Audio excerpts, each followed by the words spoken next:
Hello there, and welcome to Space Sleep Journey, where curiosity takes the gentle shape of a bedtime story and science moves at the pace of a quiet breath. I am so glad you are here tonight. There is nowhere you need to be for the next while, and nothing you need to do except to lie back and grow heavy and let a strange and beautiful question carry you gently down towards sleep. Tonight, we will be wandering toward one of the strangest questions in all of space. What would a star be if it were built not from ordinary matter at all, not from atoms, not from fire, but from a single, still, shared wave of tiny particles called boson? A star with no burning core, no solid surface you could ever stand upon, and, strangest of all, no door of no return, no event horizon like the one that seals a black hole. We call such a thing a boson star, though no one has ever seen one. And here is the part that gives the question its quiet shiver. Could such a thing really be hiding out there in the dark, wearing the mask of a black hole so well that we have been looking straight at it all this time and never once known the difference? That is what we will wonder about together tonight, slowly and gently, and with no need to reach an answer before morning. But before we begin, I would like to know, in my mind, where you are listening from. I always wonder about that. Perhaps you are in a bright city tonight, in a high room above busy streets, where the glow of a million lamps washes the stars from the sky, and you have not seen the Milky Way in years. Perhaps you are somewhere quiet and far from all of that, out in the countryside, where on a clear night the whole river of stars spills overhead, so thick and so bright that it feels close enough to touch. Wherever you are, whether the sky above your roof is hidden or blazing, whether it is cold outside your window or warm, you and I are about to lie beneath the very same stars and wonder about the very same dark and gentle giants together. I am glad to have your company here in the quiet. If you find, as we wander, that this gentle voice is helping you settle, I would be grateful if you tapped the like button or subscribe to the channel so that others who need a quiet voice tonight can find their way here too. There are so many people lying awake in the dark all across the world, and a small tap from you helps this quiet little corner reach them. But that is the only thing I will ask of you all night, and it is asked softly, and now it is done, and we can let the waking world fall away. So now, take a breath. A slow one all the way in, and a long, easy one all the way out. Feel the weight of your body settle into the bed or the chair or the pillow beneath you. Feel your shoulders drop. Feel the day begin to loosen its hold. There is nothing to hurry toward here. We are going to take this slowly, drifting deeper and deeper into a single strange question, turning it over and over in the dark until it grows soft and familiar and gentle, the way a smooth stone grows warm in your hand. You do not have to follow every thread. You do not have to remember any of it. You can let my voice simply carry you, and if you drift off somewhere along the way, that is not a failure at all. That is exactly what this is for. Settle in then. Grow heavy and grow quiet, and let the room go soft around you. and let us begin gently out under the star. Imagine the night is clear and cool, and the stars have come out one by one until the whole sky is dusted with. You are lying back, looking up, and somewhere in that darkness there is a thing we have never seen. Gives off no light of its own. It has no fire burning inside it. It has no hard shell you could ever touch. And yet it may be as heavy as a star, or heavier still, and it may be sitting out there in the dark, quiet as a held breath, wearing the face of something else entirely. Let me walk slowly through this with you tonight. I want us to take our time. There is no hurry here, and nothing to solve before morning. We are only going to wonder about one strange idea, and we are going to turn it over gently, the way you might turn a smooth stone in your hand, looking at it from every side. The idea is called a boson star. And the first thing to say about it, before anything else, is that no one has ever found one. Not once. It has never been seen through any telescope, never been caught by any detector, never been proven to exist at all. It lives, for now, only in the mathematics and in the imaginations of the people who study the sky. So when I tell you what it is, hold it lightly. This is a story about a maybe. It is one of the most beautiful maybes in all of science, and that is exactly why it is worth resting with tonight. So what is it, this thing that may or may not be real? Let me try to say it plainly. Every star you have ever known is made of stuff. Ordinary stuff. The sun is a great ball of gas, mostly hydrogen and helium, the same kinds of atoms that make up the air and the water and your own body. It is matter, packed together in enormous amounts and pressed down so hard at its heart that the atoms themselves begin to fuse and burn. That burning is the light. That is what a star is, in the simplest telling. A vast ball of matter, held together by its own weight, kept from falling in on itself by the fire at its core. A boson star is not that. A boson star, if it is real at all, is not a ball of stuff in the way we usually mean it. It is not made of atoms. It has no burning core.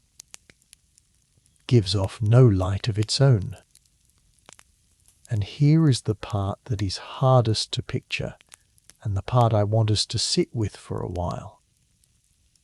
It is not really a collection of many separate particles crowded together, the way a normal star is a crowd of countless atoms. It is closer to a single thing. One smooth shared wave.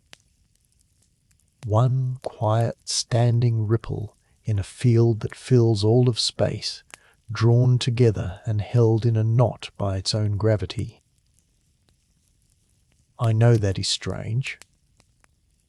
Let me come at it from another direction, because it takes more than one pass to feel it. You may have heard that everything very small has two natures at once. Particle of light, a speck of matter, the tiniest pieces of the world, behave partly like little grains and partly like waves. This is one of the deep and true things that we learned about the universe in the last 100 years or so. down at the smaller scales, the neat line between a solid thing and a spreading ripple blurs away. A particle is also a wave. A wave is also a particle. Both at the same time. Now, most of the time, when there are many particles gathered together, all those little waves are jumbled up. They point every which way. They are out of step with one another, like a crowd of people all talking at once, and the noise of them cancels out into the ordinary solid world we know, the world of tables and stones and skin. But there is a special kind of particle called a boson that can do something the others cannot. Bosons are able to pile into the very same state, all together, all at once. They can fall completely into step, like a crowd that stops its separate chatter and begins to sing a single note in perfect unison. When that happens, the many little waves stop being many. They merge. They add up into one great smooth wave that behaves, in a real sense, as a single thing. You may even have heard of this happening here on Earth, in the coldest laboratories we have ever built. When certain gases are chilled to a whisker above the coldest temperature there is, the temperature where all motion nearly stops, their atoms fall into step in just this way and become one shared wave. Scientists call it a Bose. Einstein condensate, named for the two men who first predicted it, Satyendra Nath Bose and Albert Einstein. It is a tiny thing, made in a trap the size of a fingertip, a faint cloud of atoms, all humming the same single note. Now hold that little cloud in your mind, that fragile hum made in a cold laboratory, and then do something almost impossible. Yow it. Grow it until it is the size of a star.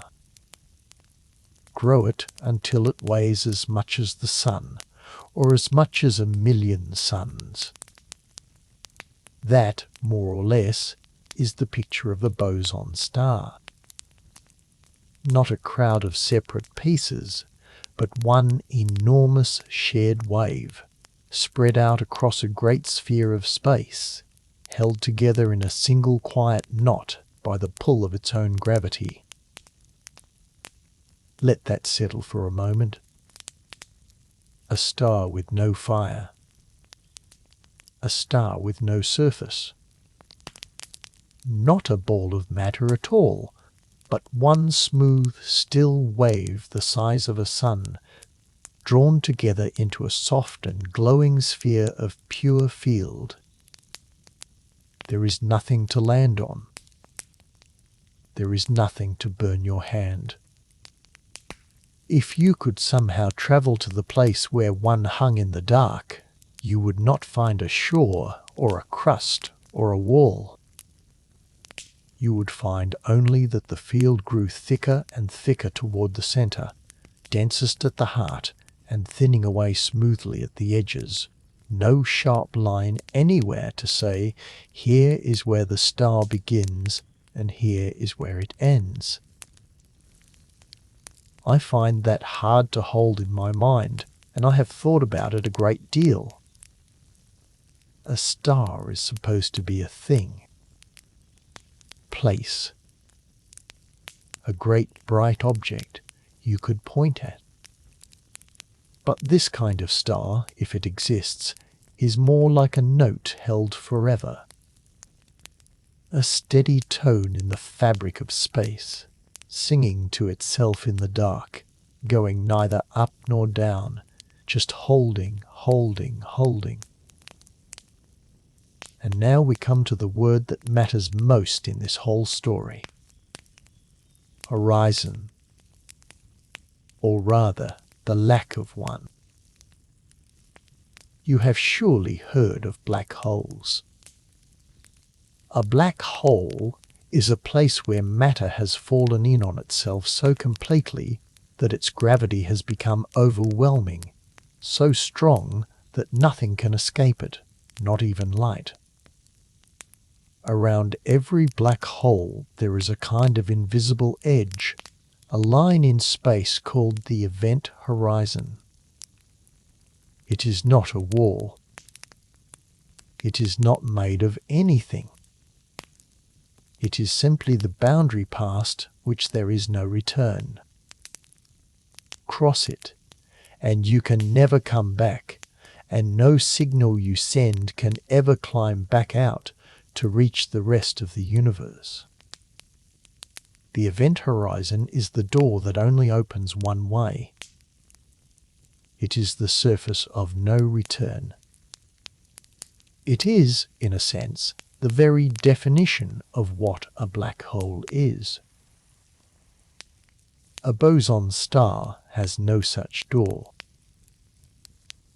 This is the heart of the strangeness, and I want you to hold on to it as we drift through the rest of the night, because everything else grows from it. A boson star, however heavy it may be, however tightly its field is drawn together, has no event horizon at all. There is no line of no return anywhere around it. Light that falls toward it can, in principle, fall in, swing around, and climb back out again. A signal sent from its heart could, in principle, still reach you. There is no one-way door.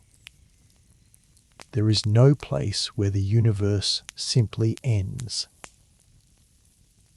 And so we arrive at the question that will carry us all the way through this long and quiet night. It is really two questions wound together, and I will say them slowly. What would a star be if it were built not from ordinary matter at all, but from a single, still, shared wave of these boson particles? A compact thing with no burning core, no solid surface you could ever stand upon, and no event horizon, no door of no return. And here is the second half, the half that gives the whole idea its shiver. Could such a thing really be hiding out there in the dark, in the deep places between the stars, or even at the very heart of galaxies, wearing the mask of a black hole so well that we have been looking straight at it, calling it by the wrong name, and never once known the difference? That is what we are going to wonder about tonight. Not to answer it, because no one can answer it yet. Only to walk all the way around it, slowly, and to feel how large and strange and gentle the question is.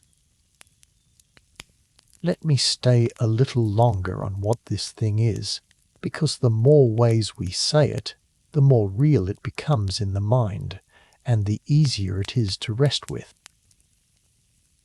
Think of the difference between a rock and a sound. A rock is a solid thing. It has edges. You can hold it. You can drop it, and it will fall as one piece and land with a knock. A sound is not like that.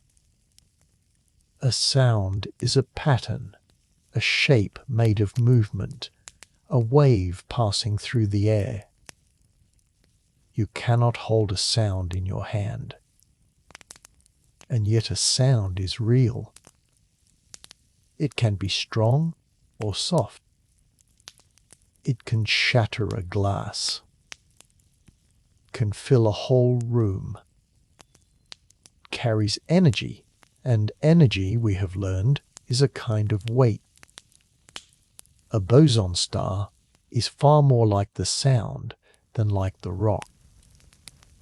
It is a pattern, a standing shape in a field, a wave that has been bent around into a closed loop and tied off by gravity so that it holds its form and does not fly apart.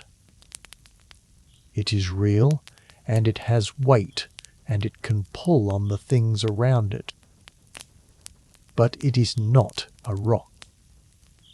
It was never a rock. It is a note the universe is holding, out in the dark, on and on. Or think of it this way. You know how, if you pluck a guitar string, it settles into a certain shape as it hums, a smooth curve that swells in the middle and comes to rest at the ends. That shape is called a standing wave. The string is vibrating, but the overall shape stays put. It does not travel along the string, just sits there humming until the energy slowly bleeds away. A boson star is something like a standing wave, but a standing wave made of a whole field and shaped into a ball and held in place not by the ends of a string, but by the pull of its own gravity, curving space around itself just enough to keep from spreading out and just gently enough not to fall all the way in. It is a balance. Quiet, ongoing balance. And I want us to come back to that balance many times tonight, because the way it holds itself up is one of the most beautiful parts of the whole story, and we will get there soon. For now, just rest with the picture. There, somewhere perhaps, in a dark corner of the sky, there hangs a sphere that is not made of matter, gives off no light. It has no shore. It has no door of no return. It is one great shared wave humming its single note, holding its shape against its own weight, patient and silent and utterly unlike anything you have ever touched.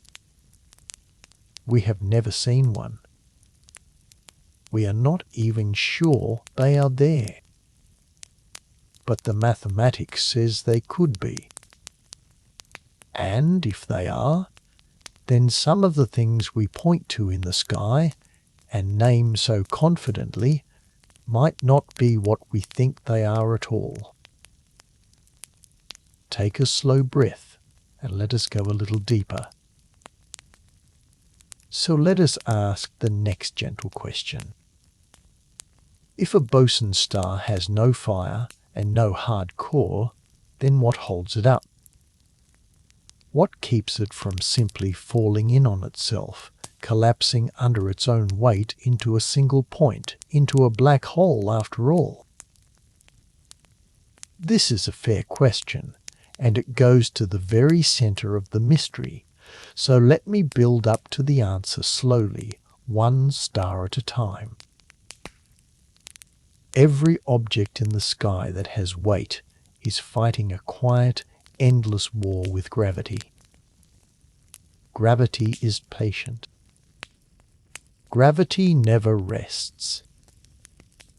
It is always pulling everything toward everything else, always trying to gather matter together, always trying to squeeze it down smaller and tighter and denser.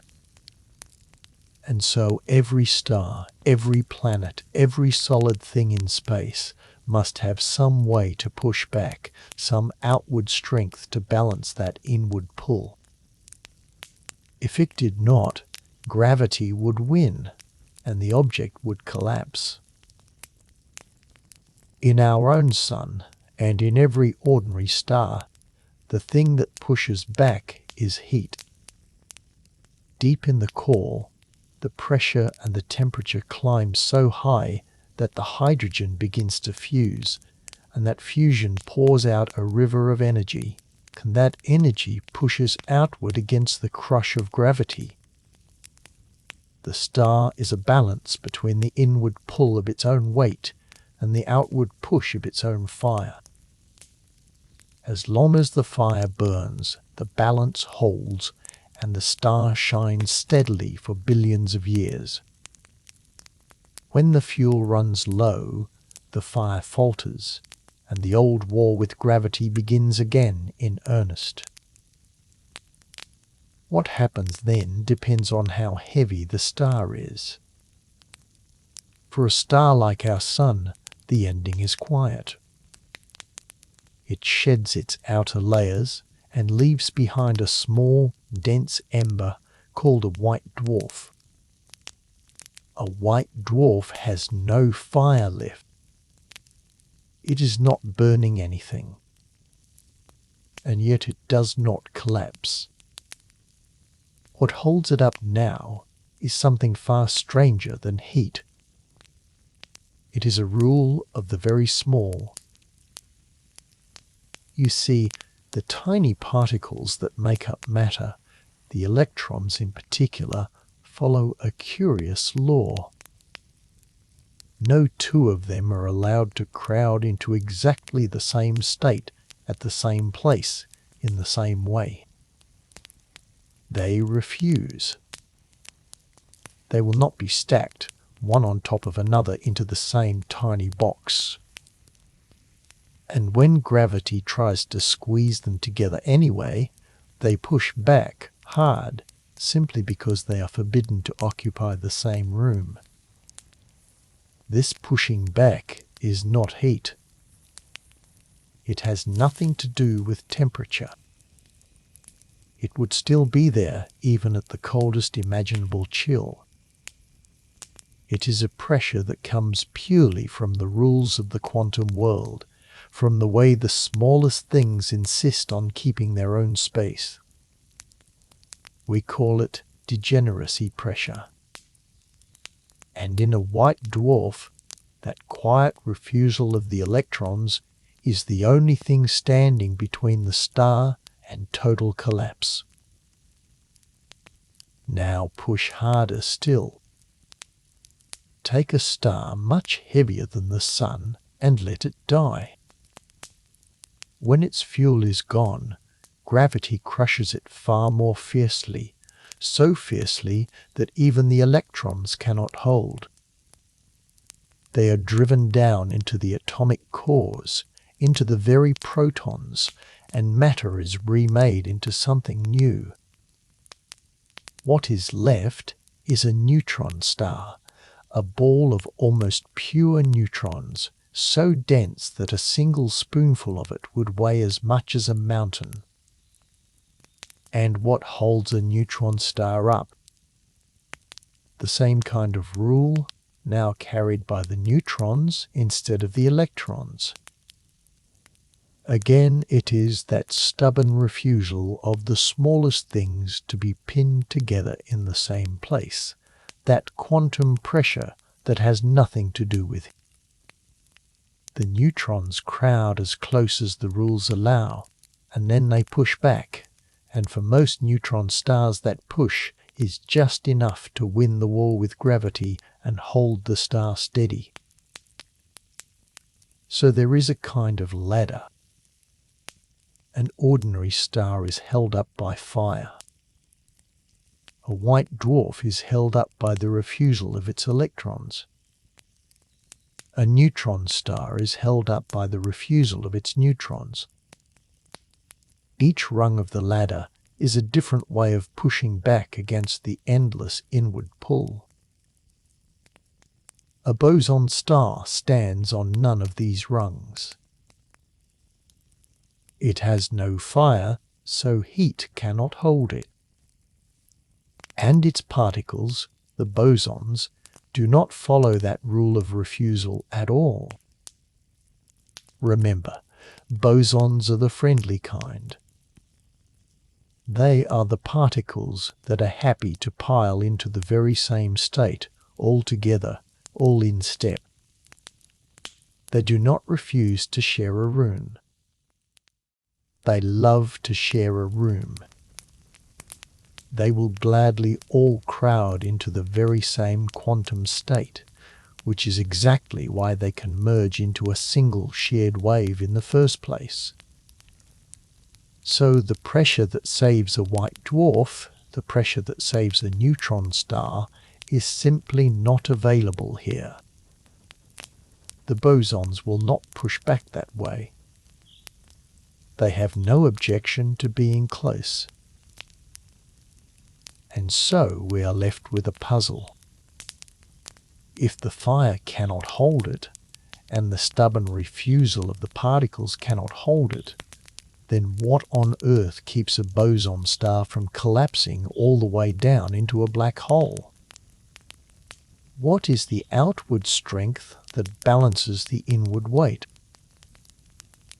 The answer is one of the loveliest things I know, and I want to say it carefully. A boson star is held up by uncertainty itself. Let me explain what that means, because it sounds like a riddle, and it is not a riddle. It is a real and precise piece of physics, and once you see it, it is hard to forget.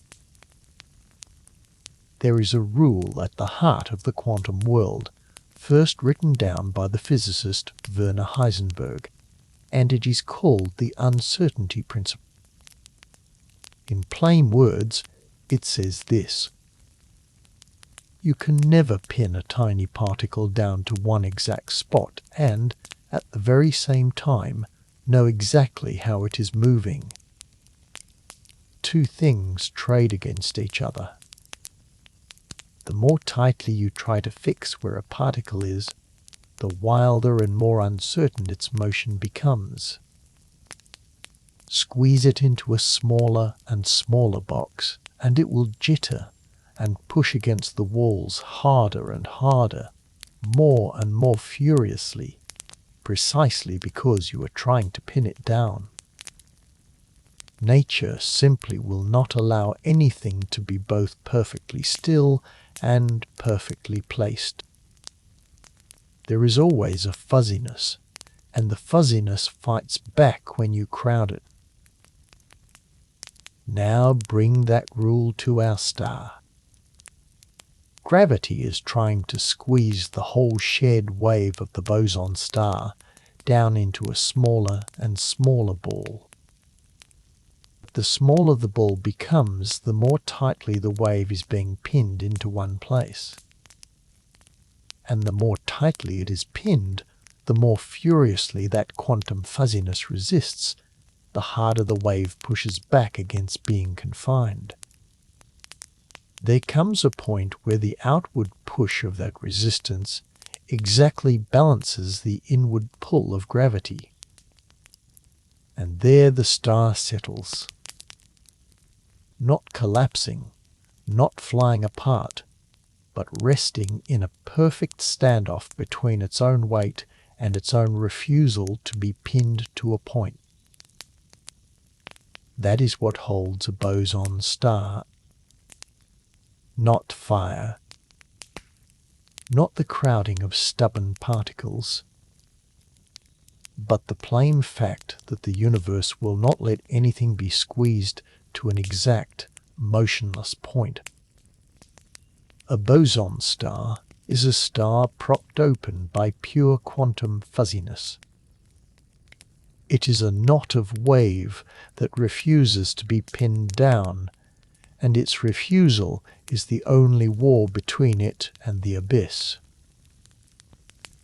I said I would come back to the balance many times tonight, and here is the first return. Picture a soft cushion and a hand pressing down on it. The harder the hand presses, the harder the cushion pushes back until the two settle at some resting depth, neither sinking further nor springing up. A boson star is something like that cushion, except the cushion is made of the very fabric of the quantum world, and the pressing hand is gravity itself, and the resting depth is a whole star, hanging in the dark, in balance for who knows how long. There is something almost tender in that image when you sit with it. everything else in the sky holds itself up by force.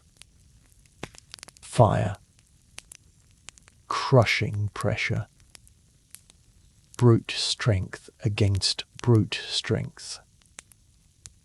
But this thing, if it exists, holds itself up by something far gentler, by a kind of shyness at the smallest scale, by the simple fact that the very small cannot be cornered. The whole enormous weight of a star, balanced on nothing more than the refusal of the tiniest things to be told exactly where to be.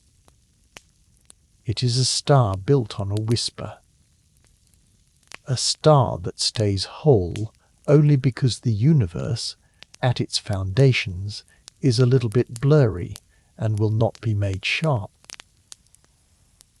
Let me restate it once more, softly, because it is worth hearing more than once as you drift. An ordinary star pushes back against gravity with heat. A white dwarf pushes back with the crowding of its electrons. A neutron star pushes back with the crowding of its neutrons. And a boson star, alone among them all, pushes back with nothing you could call a substance at all. Pushes back with fuzziness, with the plain quantum law that says you cannot be both perfectly placed and perfectly still. That law is the beam that holds the roof up. That law is the reason the star does not fall. And here is a quiet thought to rest on before we move along. This same rule, this uncertainty, is not something rare or far away. It is at work in every atom of your own body right now, as you lie there breathing. The electrons in you are held in their places, kept from spiraling down into the cores of your own atoms by the very same refusal to be pinned to a point.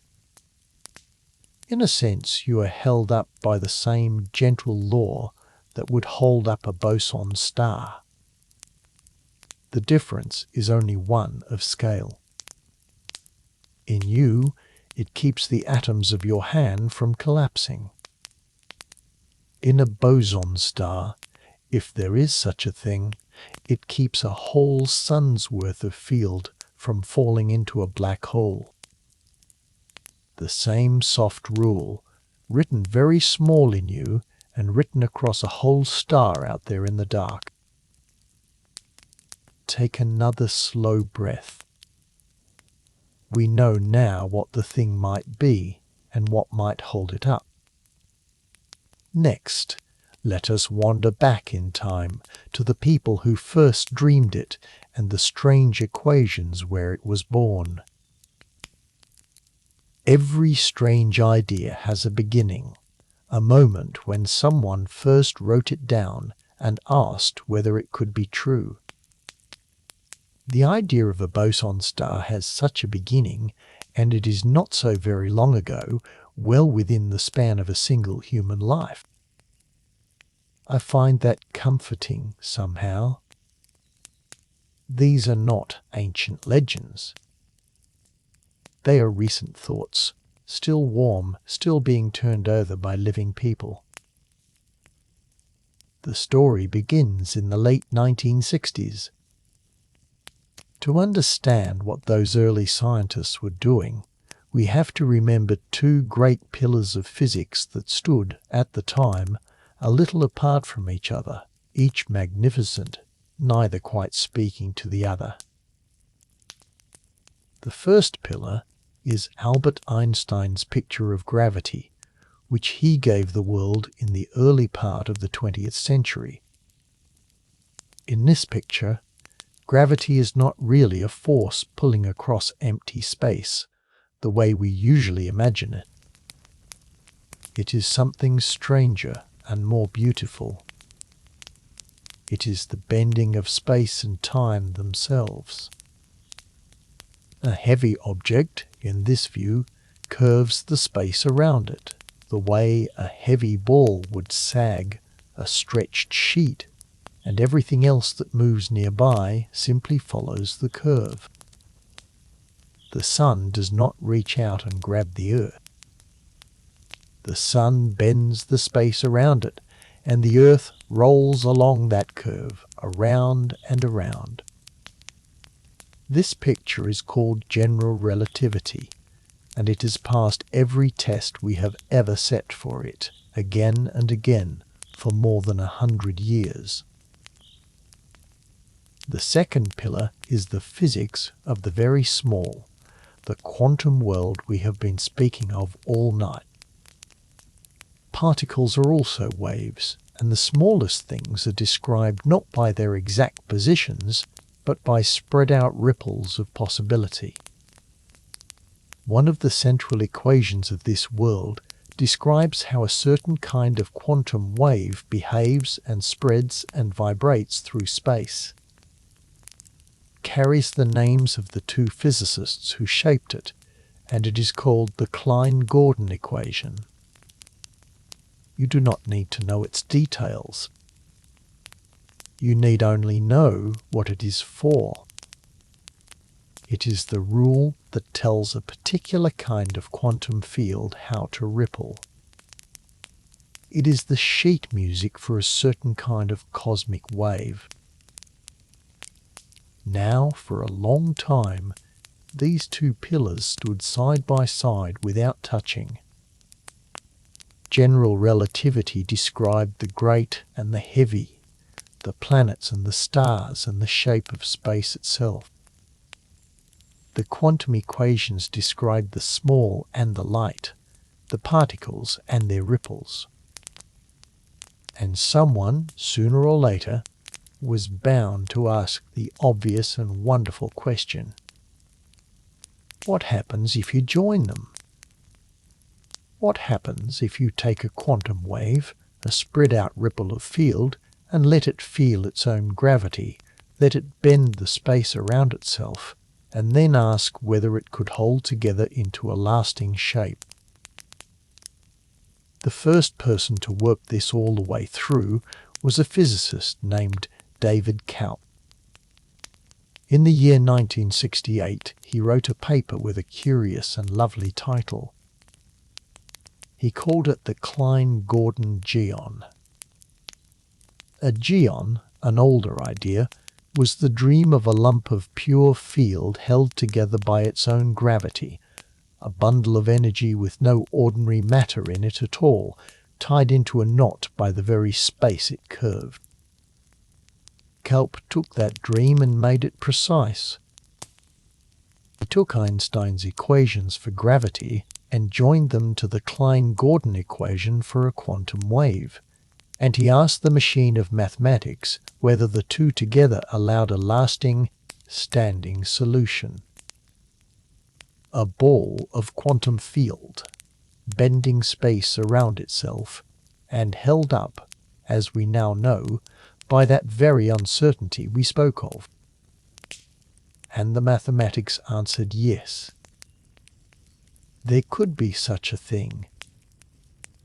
A stable, standing knot of field, a star made of wave.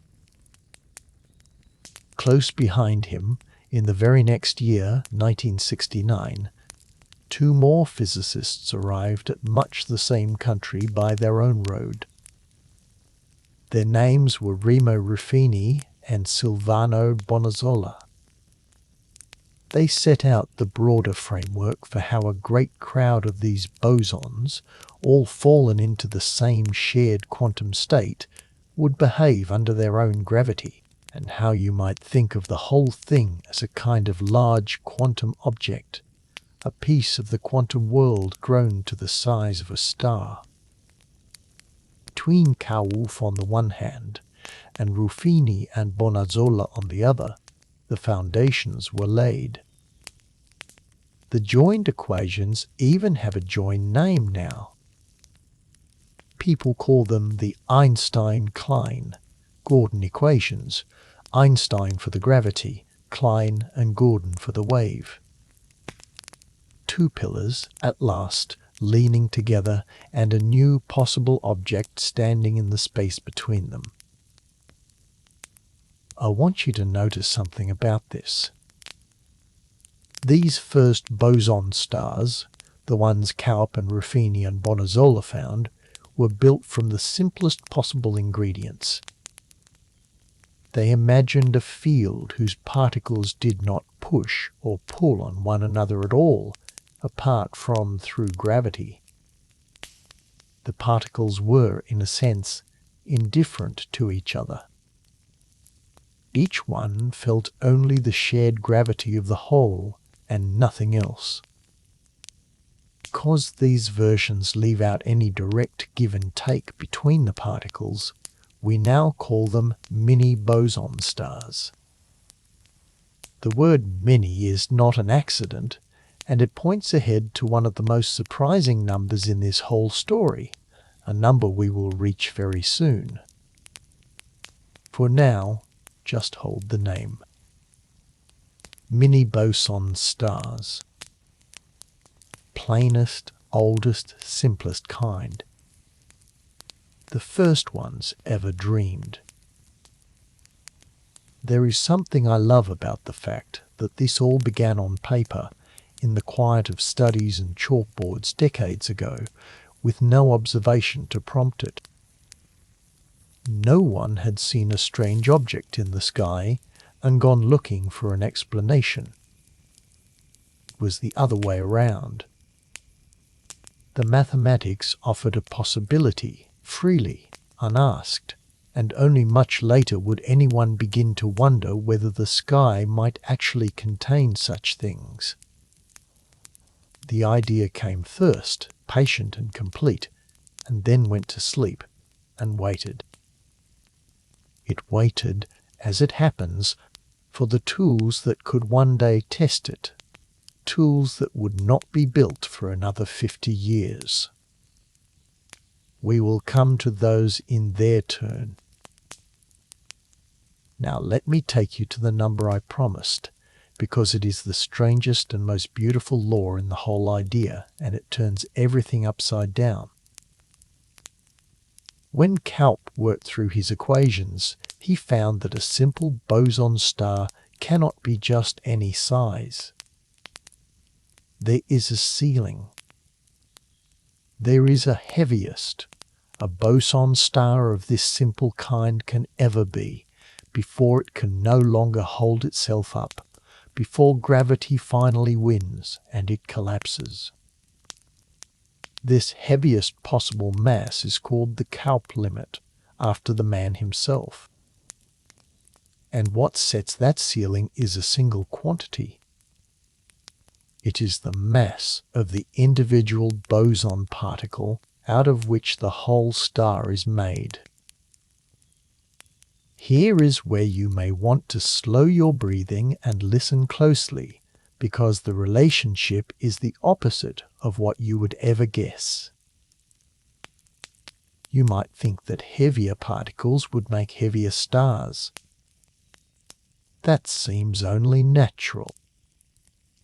Build a thing out of heavier bricks, and surely you get a heavier building.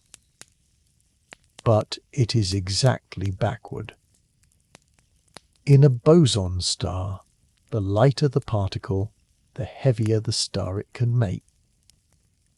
And the heavier the particle, the lighter and smaller the star must be. A heavy building block gives you a tiny star. A feather-light building block gives you a giant. Let me say that again, slowly, because it is so contrary to sense that it takes a few passes to lodge in the mind. The lighter each single particle is, the more massive the whole star can grow before it collapses. The heavier each single particle is, the smaller and lighter the whole star is forced to be. Lighter bricks, bigger building. Heavier bricks, smaller building.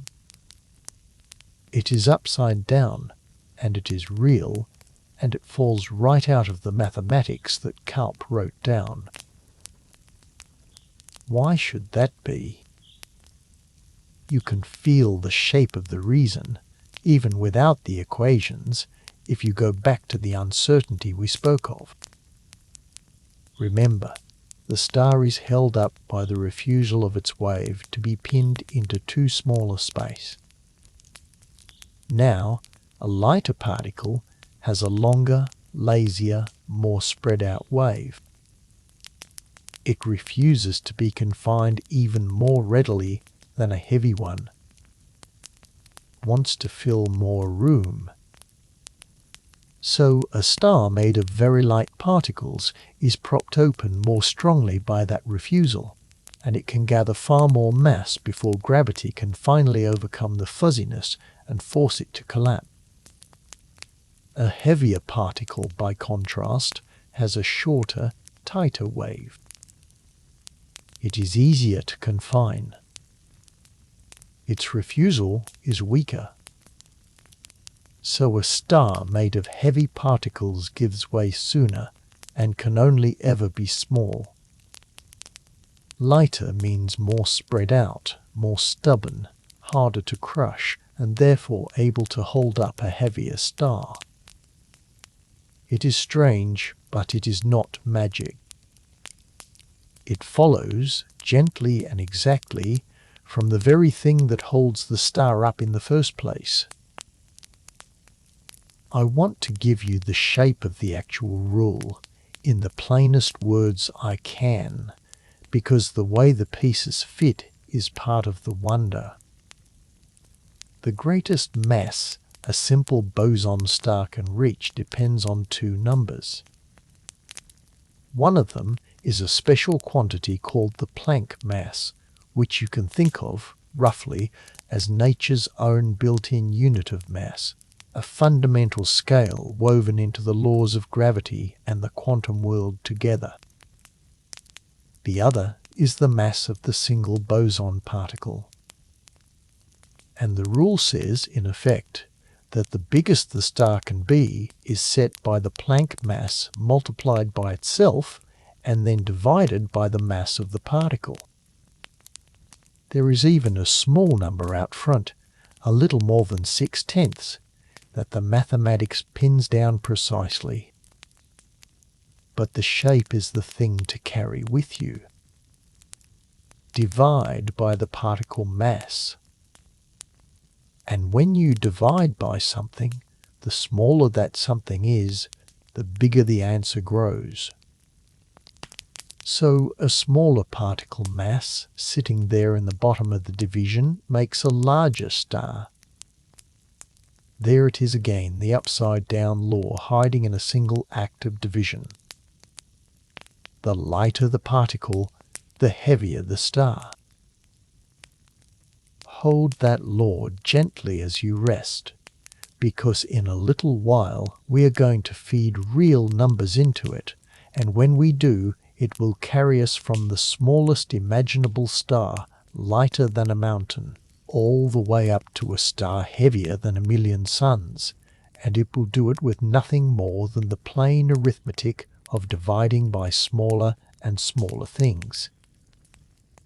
Not yet. For now, just let the strangeness of it wash over you. Lighter bricks, bigger building. A law that runs backward from everything your hands have ever taught you. Breathe slowly and let us walk on. So let us feed the first real number into that upside-down law and see where it carries us. Let us begin at the small end, with a heavy building block, and watch how tiny the star turns out to be. Suppose the boson, the single particle out of which the whole star is built, were about as heavy as a proton. Proton is one of the ordinary building blocks of matter, one of the particles that sits in the heart of every atom. In the language physicists use for the masses of such tiny things, A proton weighs about 1 gigaelectron-volt, which is simply their unit for a certain small amount of mass. You do not need to hold the unit. You need only know that, on the scale of fundamental particles, a proton is a fairly hefty one. It is a heavy brick. Now put that heavy brick into Kaupp's law. Remember the shape of it. Divide by the particle mass. A heavy particle sits in the bottom of the division as a large number, and dividing by a large number gives a small answer. So a boson star built from proton weight particles comes out astonishingly small. Its greatest possible mass, the most it could ever weigh before collapsing, works out to only about 1/10 billionth of the mass of our Sun. Let me say that a different way, because those words go by too fast. The Sun, and imagine dividing its mass into 10 billion equal pieces. One of those pieces is about the heaviest such a star could be. That is not a star in any way you would recognize. That is far less than the mass of the Earth. It is far less, even, than the mass of the Moon. It is closer to the mass of a modest mountain or a large asteroid, a lump of weight you could imagine sitting in a single mountain range here on Earth. A whole star in name, and yet weighing no more than a mountain. These are the true mini boson stars, and now you can feel why the word mini fits them so well. Built from heavy bricks, they can never gather much mass at all. They top out as little more than cosmic pebbles. Sit with how strange that is. We began with the idea of a star, a word that calls to mind the Sun, or something even grander, something that could hold planets in its grip and pour out light across the dark. And the upside-down law has handed us instead a thing lighter than the Moon, a quiet knot of field weighing about as much as a mountain, drifting somewhere in the deep. It would give off no light. It would be small and dark and almost impossibly hard to notice. If the universe were full of these little proton brick boson stars, we would have a very hard time ever knowing. They would slip through our surveys unseen, each one far too faint and far too light to tug on anything in a way we could catch. And this is worth pausing on, because it tells us something honest about the whole idea. If the boson happens to be a heavy particle, then boson stars, even if they are real, would be tiny and nearly invisible, and they would matter very little to the great structure of the cosmos. They would be curiosities, faint pebbles scattered in the dark, interesting to think about and almost impossible to find. It is only when we go the other way, toward lighter and lighter bricks, that the idea blooms into something that could reshape how we see the sky. And we will go there soon. But first, let us stay a little longer with the small, because there is a gentle lesson in it. The lesson is this: the very same law, the very same piece of mathematics, can describe a thing lighter than the Moon and a thing heavier than 1,000,000 suns. Nothing changes in the law itself. Only one number changes, the mass of the single particle, and from that one number flows a range of possible stars so vast that the mind can barely stretch across it. It is a little like a single recipe that, with one ingredient swapped, gives you either a crumb or a cathedral. The recipe does not care. It simply follows its rule. And the rule says, over and over, in every possible case, the lighter the brick, the heavier the star. Let me try once more to give you a feel for the smallness at this end, since feeling it will make the largeness at the other end land all the harder when we get there. Picture the Earth beneath you, this whole planet, with its oceans and its mountains and its molten heart. The Earth is a great deal of matter. Now, one of these proton brick boson stars would weigh far less than the Earth, would weigh far less than the moon that circles the Earth, might weigh about as much as a single large mountain lifted off the Earth's surface. And that mountain's worth of weight in a mini boson star would not be a mountain of rock, would be a smooth, still knot of quantum field, a tiny standing wave, dark and silent, perhaps only a fraction of a mile across, or perhaps far smaller still, depending on the exact numbers. A whole star, in principle, that you could imagine tucking into a corner of a single country here on Earth. That is what the small end of the law gives you. There is a kind of tenderness in these little ones, I think. They are the humblest possible version of the idea. No fire, no fury, no vast reach. Just a small, dark hum of field, drifting through the emptiness, holding its quiet shape by the same refusal of the very small to be pinned down that holds up its giant cousins. If they exist, they ask nothing of the universe. They light no skies. They swallow nothing. They simply are faint and patient, pebbles of pure wave. And yet, and this is where the whole story begins to turn, there is no law that says the boson has to be heavy. The mathematics does not require a proton weight. It allows the brick to be lighter. It allows the brick to be very much lighter. And when we let the brick grow lighter, the law we have been holding all night begins to lift the star up and up, past the moon, past the Earth, past the sun, past 100 suns, past 1,000, toward numbers that belong to the very hearts of galaxies.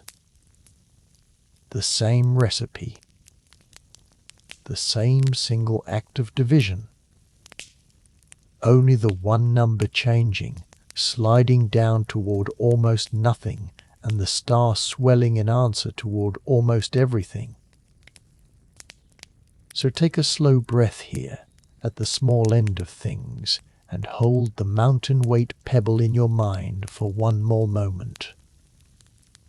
We are about to turn the law around and walk it the other way. We are about to make the brick so light that it beggars the imagination, and watch what happens to the star. And what happens will be one of the most staggering scale changes in all of this long, quiet night. Now let us make the brick light. Not a little lighter. Almost unimaginably lighter. Let us take the boson particle and shrink its mass down and down, far below the weight of a proton, far below anything we have ever weighed in a laboratory, down to a realm so faint it is hard to find words for it. There is a particular featherweight that physicists talk about a great deal, because it keeps turning up in their attempts to explain the dark and hidden parts of the universe. It is a mass of about 1 part in 10,000 billion of an electron volt. Set beside a proton, which weighs a full unit on that same scale, this new particle is lighter by a factor so enormous that ordinary language buckles under it. It is not 100 times lighter, or 1,000,000 times lighter, or 1,000,000,000 times lighter. It is lighter by something like 1,000,000,000,000,000,000 times. If a proton were the weight of a mountain, this featherweight boson would be lighter than a single mote of dust adrift in a sunbeam, and even that comparison falls far short of the truth. Physicists have a name for particles this impossibly light. They call them ultralight bosons, and sometimes when the particle plays a particular role, they call it an axion, or an axion-like particle, or the stuff of what they call fuzzy dark matter. We will come back to the dark matter part very soon, because it is one of the deepest reasons anyone cares about boson stars at all. For now, hold only the featherweight itself, a particle so light that it is almost nothing, a brick that barely qualifies as a brick. Now put that featherweight into the very same law. Divide by the particle mass. This time the particle mass is a vanishingly tiny number, and when you divide by something almost as small as nothing, the answer swells toward the enormous.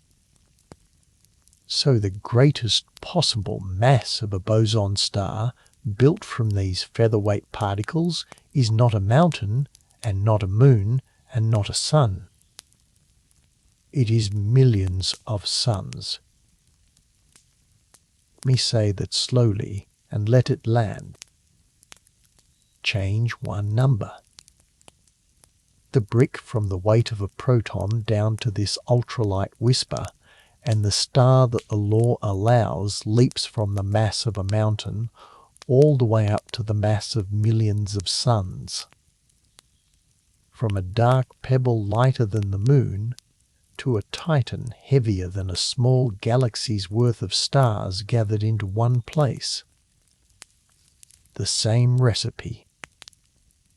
The same single division. Only the brick made light, and the star made vast beyond reckoning. I want to help you feel the size of a thing that weighs millions of suns, because the number is so large that it slides off the mind if we only say it once. So let us build it up, gently, in stages. Start with the sun. The sun is already almost too big to hold in the imagination. You could fit more than 1,000,000 Earths inside it. Its weight is so great that it holds every planet, every comet, every distant icy speck of our whole solar system in its grip, across distances that light itself takes hours to cross. That is one sun. Now imagine 1,000 suns. Not 1,000 points of light in the sky, but 1,000 times the entire mass of our sun, gathered into a single object. Already that is heavier than almost any single star that has ever lived, for even the greatest stars we know top out at a few hundred times the sun's mass before they tear themselves apart. Now keep going. 100,000 suns. 1,000,000 suns. A weight that belongs not to any single star, but to the crowded, blazing hearts of galaxies, to the great dark engines that sit at their centers. That is the scale a featherweight boson star could reach. something that could sit at the very core of a galaxy and hold the swirl of its innermost stars, not by fire, not by any burning at all, but by that same quiet standing wave, that same refusal of the very small to be pinned down, only now grown to a size that could anchor the heart of a galaxy. And here is the part I find almost too strange to say plainly. This enormous thing, this titan of millions of suns, would still have no fire, no surface, and no event horizon. Would still be one smooth, still knot of field. Would still be, in its deepest nature, the very same kind of object as the dark little mountain-weight pebble we spoke of before. Not a different thing. The same thing, built from a lighter brick. A quiet wave humming its single note, only now the note is sung across a sphere wide enough to swallow whole planetary systems, whole, and the wave weighs as much as the core of a galaxy. Restate it to yourself as you rest. A change in one number, the mass of a single particle, slides the star from a mountain to 1,000,000 suns. The lighter the brick, the heavier the building. And at the very lightest end, the building is a titan. Now I have been careful, all this while, to speak of the simplest kind of boson star, the mini kind, where the particles feel only gravity and nothing else. The story does not end there, and I would not want to leave out the next chapter because it makes the giants easier to build. In the year 1986, 3 physicists named Monica Kolpe, Stuart Shapiro, and Ira Wasserman asked what would happen if the boson particles were allowed to push on one another directly, not only through gravity but through a force of their own, a gentle repulsion, each particle holding the others a little way off. They worked it through, and they found something that surprised the field. Even a very slight push between the particles could change the answer dramatically. That added outward push helping to hold the star open against gravity, the greatest possible mass climbed far higher than the simple mini-stars allowed. Could climb up to the scale of ordinary stars, and higher still, up towards the scale of the great objects at the centers of galaxies, even for particles that were not quite so impossibly light. So there are, in truth, 2 doors to the giants. One door is to make the brick unimaginably light, as we did a moment ago, and let the simplest law carry the star up to millions of suns. The other door is to let the particles push gently on one another, as Kolpe and Shapiro and Wasserman described, and let that push hold up a giant, even without going to the very lightest bricks. Either way, the mathematics allows something vast. Either way, the same essential object, the smooth standing wave with no fire and no door of no return, can in principle be built at the scale of a galaxy's heart. And that is a thought worth carrying with you towards sleep. The range of this one idea is almost beyond belief. From a dark pebble lighter than the moon to a silent titan heavier than 1,000,000 suns, all described by the same handful of equations, all held up by the same quiet refusal of the small to be pinned down. A single idea that stretches across the whole scale of the cosmos, from the almost nothing to the almost everything. Breathe slowly And let us ask the next question, which is the one that makes this more than a curiosity. Why would anyone think such things are actually out there? What in the real sky could a boson star help us understand? Before we go on, you might be wondering a fair and practical question.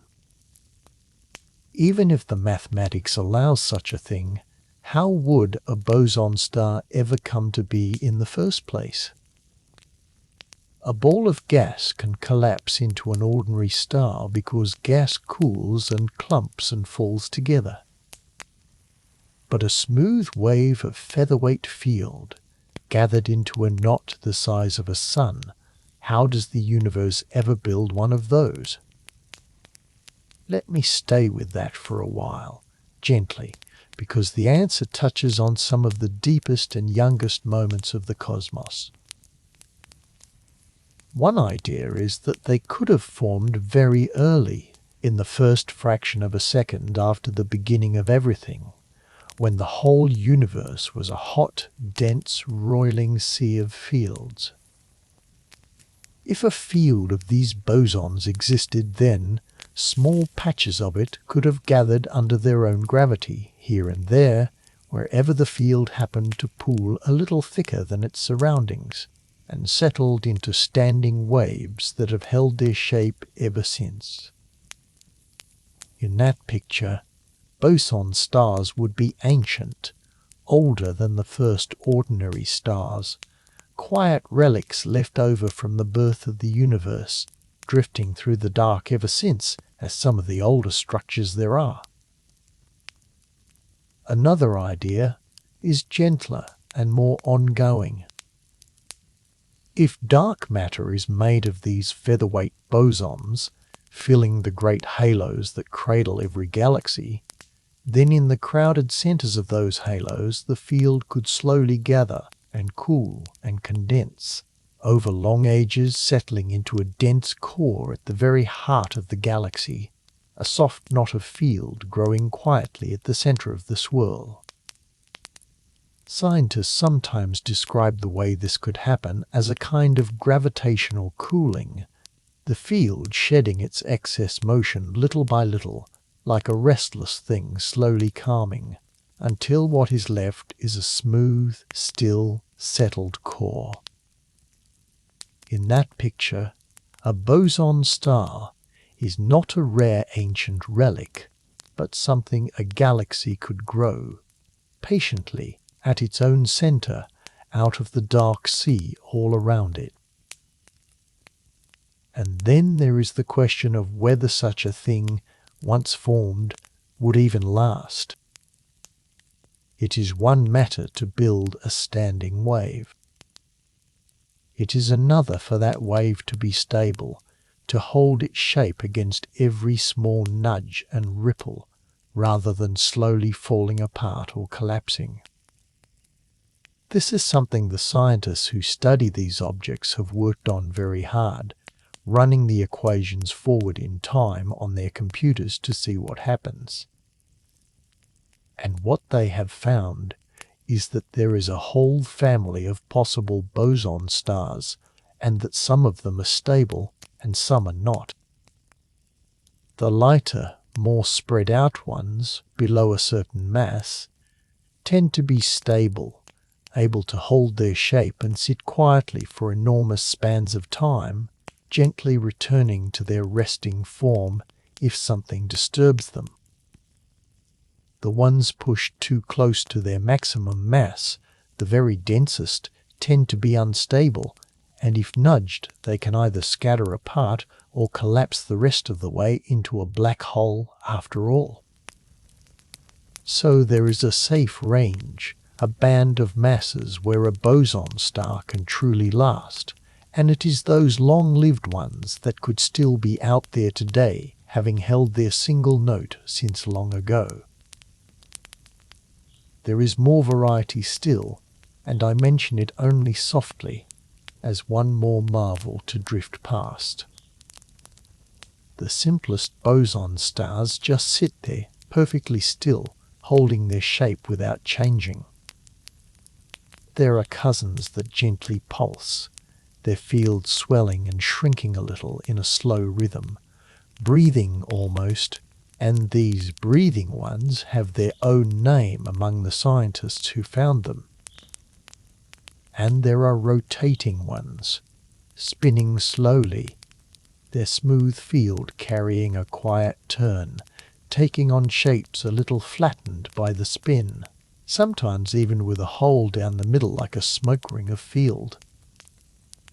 A whole quiet menagerie of possible objects, still and breathing and spinning, all of them made of nothing but wave and gravity, all of them worked out patiently on chalkboards and in computers, none of them yet seen in the sky.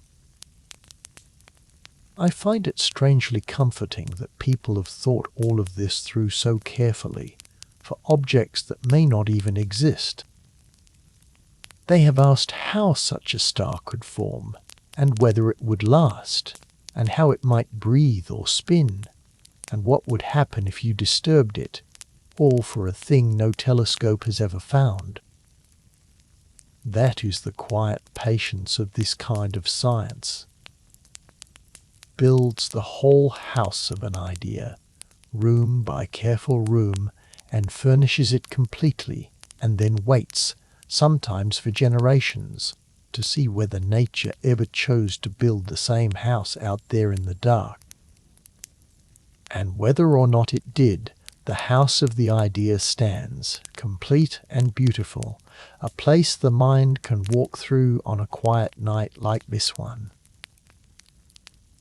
So hold that too as we move on. If boson stars are real, they might be ancient relics of the first instant of time, or they might be growing even now at the hearts of galaxies out of the dark sea all around them. The stable ones could last almost forever, and they might sit perfectly still, or breathe slowly, or spin. All of it worked out with great care, for a thing we have never seen. Breathe slowly and let us return to the deepest reason anyone cares about any of this, the great missing weight of the universe and the dark it is made of. To answer that, I have to tell you about the greatest missing thing in all of science. It is a good thing to think about as you drift, because it is a mystery with no bottom, and mysteries with no bottom are strangely restful. They ask nothing of you. You can simply float in them. Here it is. When we look out at the universe, at the galaxies wheeling slowly through the dark, we can weigh them. We can measure how fast their stars are moving, and from that we can work out how much gravity must be holding them together, and from that how much matter they must contain. And every time we do this, we get the same shocking answer. There is far more matter there than we can see. The galaxies spin as though they held 5 or 6 times more stuff than all their glowing stars and gas and dust could account for. Something is there, something heavy, something that pulls with gravity just like ordinary matter. But it gives off no light, does not glow, does not block the light behind it, does not shine or flicker or cast a shadow. It is simply there, felt only by its weight, unseen by any eye or telescope we have ever built.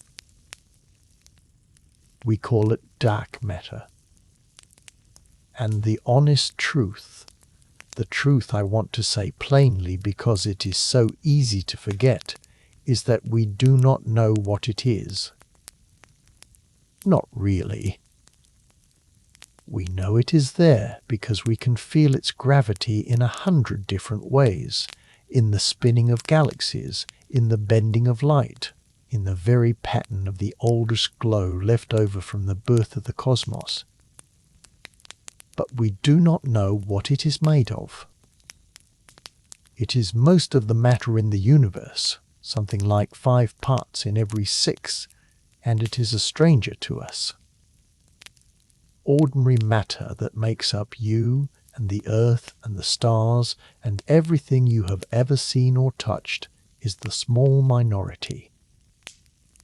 The great bulk of the matter in the universe is this dark, silent, unknown thing.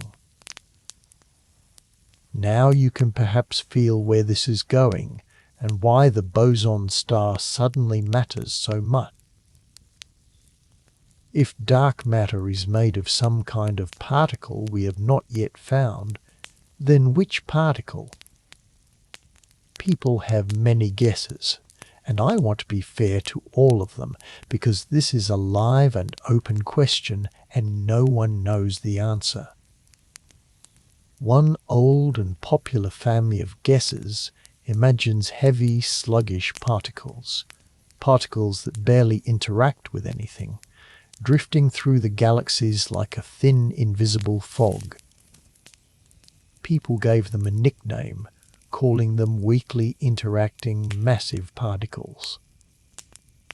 For decades, experiments have hunted for them in deep underground laboratories, watching and waiting for one of them to bump into an ordinary atom. So far, none has been caught for certain. That does not mean they are not there. It only means the question is still open. There is another family of guesses, and this is the one that brings us home. What if dark matter is made not of heavy, sluggish particles, but of those featherweight bosons we spoke of, the ultralight ones, the ones so light they are almost nothing? This is the idea people call fuzzy dark matter, or axion-like dark matter. And it has a certain beauty to it, because those featherweight particles, being so light, have such long spread-out waves that they would smooth over the smallest structures in a galaxy, perhaps solving some puzzles that the heavy particle picture struggles with. It is one honest contender among several, no more proven and no less, but very much alive in the thinking of the people who study these things. And here is the quiet thunderclap. If dark matter is made of ultralight bosons, then dark matter is exactly the kind of stuff that can gather itself into a boson star. Remember the upside-down law. The lighter the brick, the heavier the star. And these featherweight dark matter particles are the lightest bricks of all. So wherever enough of this dark matter pooled together and settled under its own gravity, it could condense, right there in the dark, into a great smooth standing wave. A boson star. Not a rare and exotic accident, but a natural thing for this kind of dark matter to do, forming in the quiet centers of galaxies, in the hearts of the great dark halos that cradle every galaxy we know. So a boson star is not only a curiosity dreamed up on a chalkboard. It may be one honest answer to the single largest question in all of astronomy. What is the dark matter, the invisible 5/6 of all the matter there is? One possible answer is that it is a sea of featherweight bosons. And if it is, then some of that sea would have drawn itself together into boson stars, silent and dark, sitting at the centers of galaxies, helping to hold those galaxies together with their weight. The missing matter, made visible to the mind at last, not as a fog, but as vast quiet stars of pure field. I want to be careful here, and say the honest thing clearly, in the calm voice this deserves. We do not know that dark matter is made of these bosons. It is a hypothesis. It is one idea among several, and the heavy particle idea, and others too, are still very much in the running. No boson star has ever been found. No ultralight boson has ever been confirmed to exist. This is a maybe resting upon a maybe. But it is a serious maybe, taken seriously by serious people, because it would answer so much so gracefully if it were true. And that is exactly the kind of thought to hold as you rest. Not a certainty to grip, but a possibility to float in. The universe may be built, in its greater part, out of things that are almost nothing at all. Pure field. Pure wave. Gathered here and there into silent stars we have never seen, that may be holding the galaxies together, even as we lie here beneath. Breathe slowly. We have found the reason to care. Now let us turn to the strangest and most haunting part of the whole idea, the part that gives our question its shiver. The mask. The way one of these silent stars, if it is out there, could be wearing the exact face of a black hole and fooling us completely. Here is the heart of the mystery, the part that makes our whole question worth asking. A boson star has no event horizon. It has no door of no return. It has no hard surface. And yet, if it is compact enough, it could look, from far away, almost exactly like a black hole. Could wear the mask so well that our finest instruments, staring straight at it, might not be able to tell the difference. Let me build up to how that could be, because it is worth understanding slowly. Think again about what gravity does. Gravity bends the paths of things that move near a heavy object. Bends the paths of planets, curving them into orbits. And it bends the path of light itself, for light, though it has no weight in the ordinary sense, still follows the curves that gravity carves into space. Near a very heavy, very compact object, those curves become extreme. Light passing close by is bent sharply, swung around, sometimes wrapped nearly all the way around before it flies off again in a new direction. Now, a boson star can be made very compact indeed. Remember, it is held up not by anything solid, but by that quiet balance of gravity against quantum fuzziness, and that balance can settle at a very small size for a very large mass. So you can have an enormous amount of mass drawn together into a small enough sphere that the space around it is bent almost as sharply as the space around a black hole of the same weight. And when the space around it is bent that sharply, the boson star begins to do all the things a black hole does to the light and the matter around it, even though it has no horizon at all. Bends the light of the stars behind it, smearing and doubling their images, the way a black hole would. It holds orbits tightly and fiercely close in, so that anything circling it would whip around at tremendous speed, the way it would around a black hole. From a distance, watching how things move and how light curves, you would see all the signs you expect from a black hole. The pull, the whipping orbits, the bending of light. And you might, quite reasonably, write down in your notebook, there is a black hole here. But it goes further and stranger than that. There is a particular feature of a black hole that we treat almost as its signature, its fingerprint. It is called the photon sphere, and I want to take a moment with it because it is one of the eeriest ideas in all of astronomy.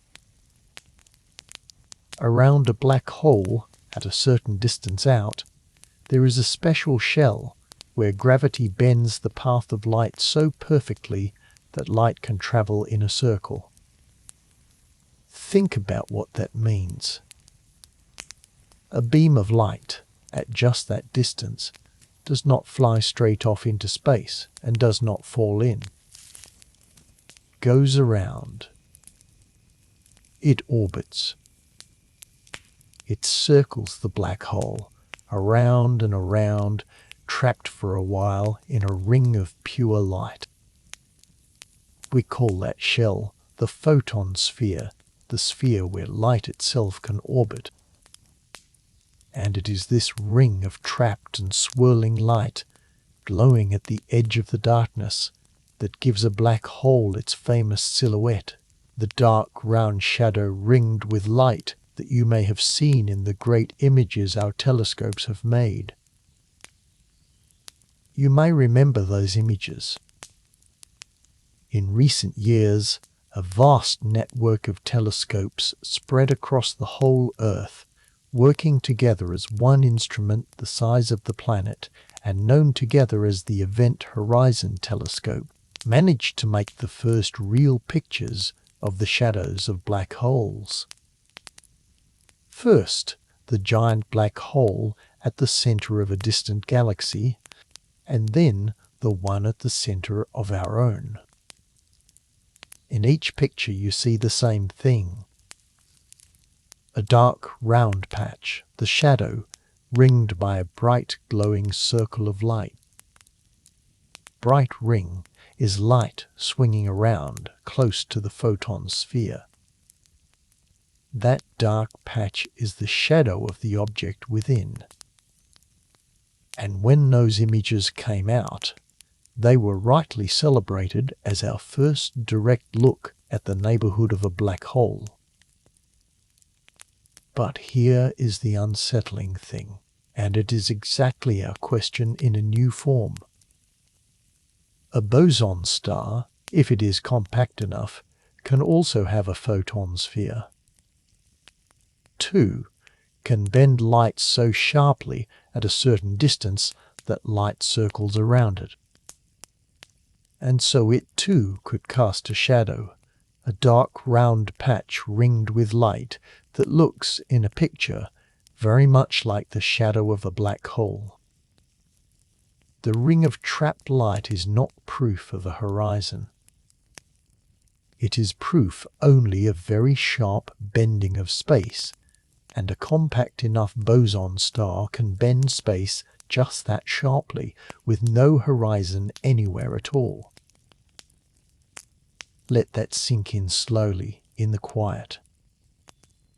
The image we made and celebrated as our first sight of a black hole's shadow, the dark disk ringed with fire, is not something only a black hole can produce.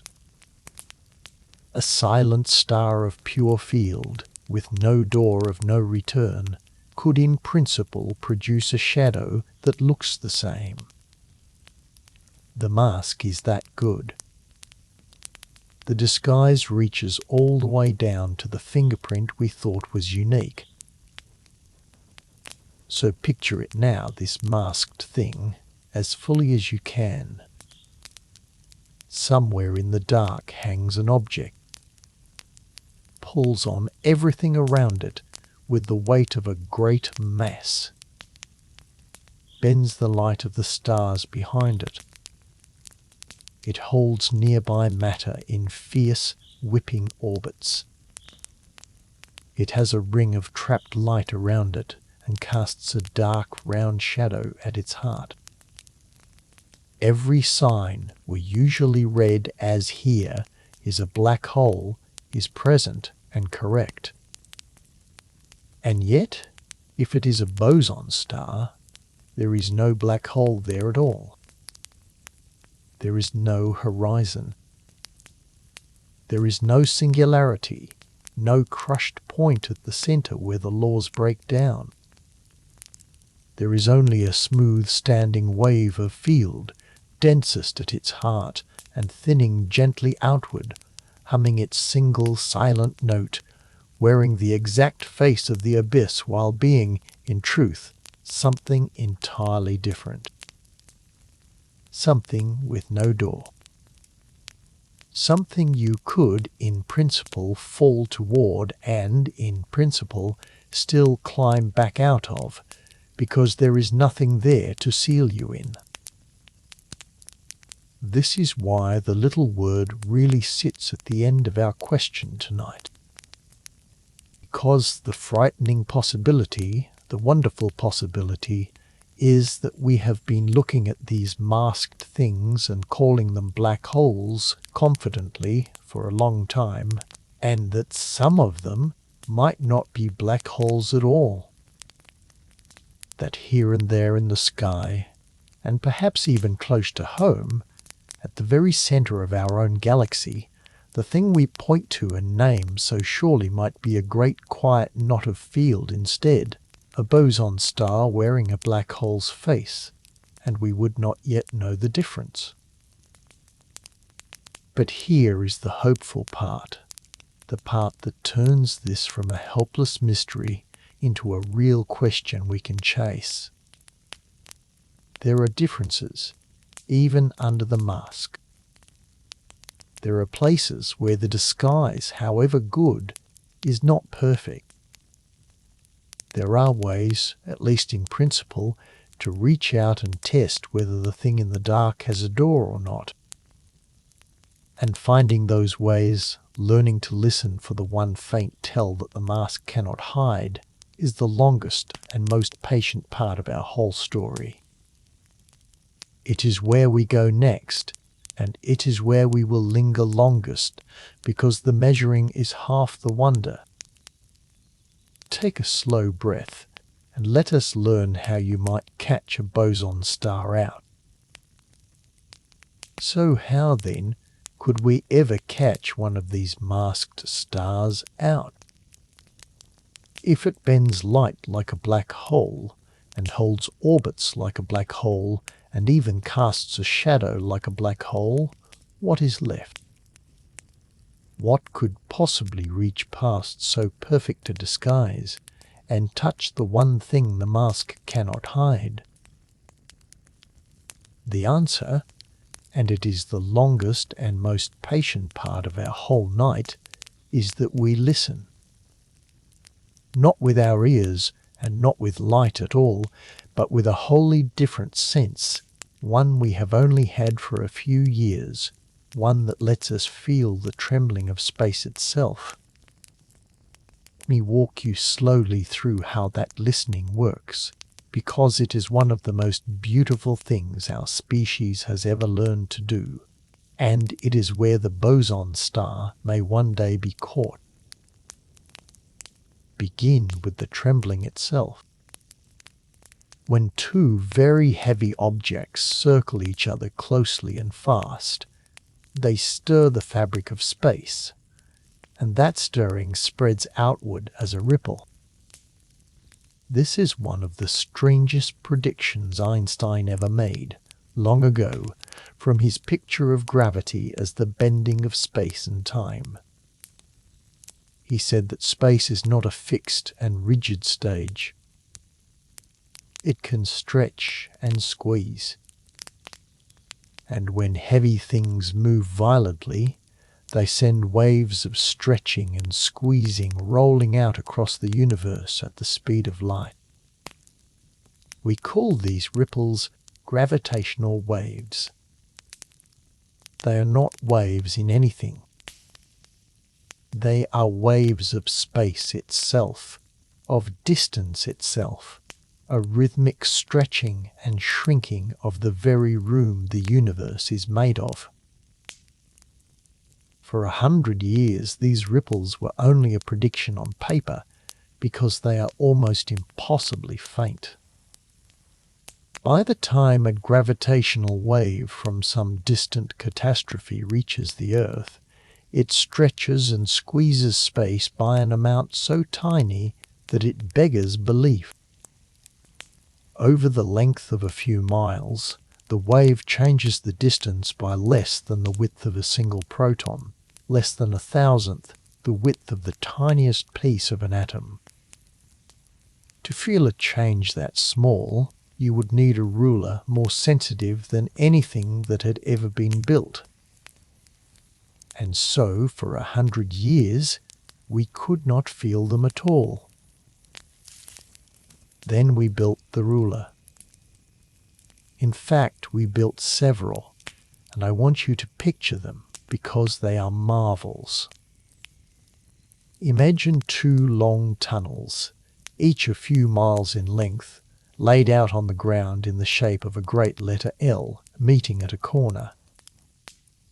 Down each tunnel, a beam of laser light is sent, bouncing between mirrors hung with exquisite care at the ends. By comparing the 2 beams, the instrument can measure whether one arm has grown a hair longer or shorter than the other, down to that impossible fineness, a fraction of the width of a proton. When a gravitational wave rolls through the Earth, it stretches one arm and squeezes the other, ever so slightly, and the light notices. These great L-shaped listeners are called by the name of the effort that built them, and there are several of them now, working together, spread across the world, 2 of them in the United States, that carry the name of the observatory they belong to, and another in Europe, and more being built. Together they form our ears for the trembling of space. In the year 2015, for the first time in history, one of these instruments felt a real gravitational wave roll past. It was the tremor from 2 black holes far away that had spiraled together and merged into one. And ever since, again and again, these listeners have caught the ripples from distant collisions, the mergers of black holes and neutron stars, each one felt as a faint shiver in the length of those long tunnels. We do not see these events. We feel them. We feel the universe itself quiver as 2 great masses become one. Now here is what such a merger sounds like when you turn the trembling into something the mind can hold. As the 2 heavy objects spiral closer and closer together, they circle faster and faster, and the ripples they send out come quicker and quicker, and rise in pitch and grow in strength. Scientists call this rising song the chirp, because if you play the wave as a sound, that is what it is, a rising slide, faster and higher in the last fraction of a second before the 2 collide. And then, at the moment they merge into a single object, the chirp reaches its peak and cuts off, and what follows is a brief final shudder as the newly merged thing settles down into its final shape, ringing like a struck bell fading to silence. That final fading shudder has a name too. We call it the ring down because the object rings, and then the ringing dies away. Chirp, then ring down. The rising song of the spiral, and the fading ring of the settling. That is the shape of a merger, felt in the trembling of space. And it is here, in this pattern, that our whole question comes to its sharpest edge. Because here is the difficulty, the thing that makes catching a boson star so very hard. When two boson stars spiral together and merge, the chirp they send out, that rising song of the inspiral, looks almost exactly like the chirp of two black holes. And even the first part of the ring down, that first shudder as the merged thing settles, looks almost exactly the same too. The mask holds, even here, even in the trembling of space. Right up through the collision and the first ring, a merger of masked stars and a merger of true black holes can be nearly impossible to tell apart. The disguise reaches even into this new sense we have grown, this feeling for the quiver of space itself. So it might seem we have come all this way only to be fooled again. The light was fooled. The orbits were fooled. The shadow was fooled. And now even the trembling of space seems fooled, at least through the chirp and the first ring. Where, then, is the tell? Where is the one place the mask finally slips? The answer is in what comes after. Not in the chirp and not in the first ring, but in the faint, patient whisper that follows once the loud part is over, in the quiet after the bell has seemed to fall silent. For a true black hole, once the ringing dies, there is nothing more. Only silence, forever. But for a boson star, something remains. Something answers, faintly, again and again, long after a black hole would have gone still. And that faint late answer, that fading whisper in the quiet after the ring, is the one thing the mask can never quite hide. It has a name, and it is one of the loveliest and most haunting ideas in all of this science. It is called an echo. And it is where we go next, into the long quiet after the bell, to listen for the sound that says there is no door here. To understand the echo, let us think for a moment about ordinary echoes, the kind you already know. You stand at the mouth of a canyon and you call out, and a moment later your own voice comes back to you, fainter, from the far wall. You shout, and the sound travels across, strikes the rock, and bounces back.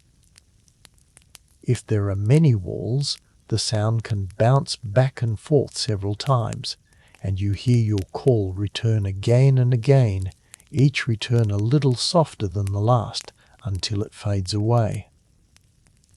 An echo is simply a wave that bounces, and comes back, and bounces again, dying a little with each return. Now bring that picture to the trembling of space, and to the difference between a black hole and a boson star, because the whole tell lies right here. When two objects merge, the collision sends gravitational waves out in all directions, including inward, into the object itself. Now ask what happens to the waves that head inward toward the center of the newly merged thing. And here at last the mask slips, because the answer depends entirely on whether there is a door of no return. If the merged object is a true black hole, then at its heart there is an event horizon, that one-way door. Any wave that travels inward crosses the horizon and is gone. as they come, never comes back. The horizon is perfect at this. Takes everything that falls in and returns nothing ever. So after the first ring, a black hole simply falls silent. The inward-going waves are eaten by the horizon, and there is nothing left to hear. Silence, complete and final. That silence is the sound of a door of no return. But if the merged object is a boson star, there is no horizon. There is no door. There is nothing at the center to swallow the inward-going waves. Instead, those waves travel down into the smooth body of the star, reach the dense heart of it, and, finding no horizon to fall through, turn around. They come back out. And, as they climb back toward the surface, they meet that sharply bent region of space near the photon sphere, the same sharp bending that lets light orbit, and much of the wave is reflected back inward again. So the wave is trapped for a while, bouncing between the heart of the star and the bent space near its outer edge, in and out, in and out. And each time it swings outward, a little of it leaks free and escapes into the universe, out toward our distant listeners. Do you see what that gives us? Not one clean ring and then silence, as a black hole would give.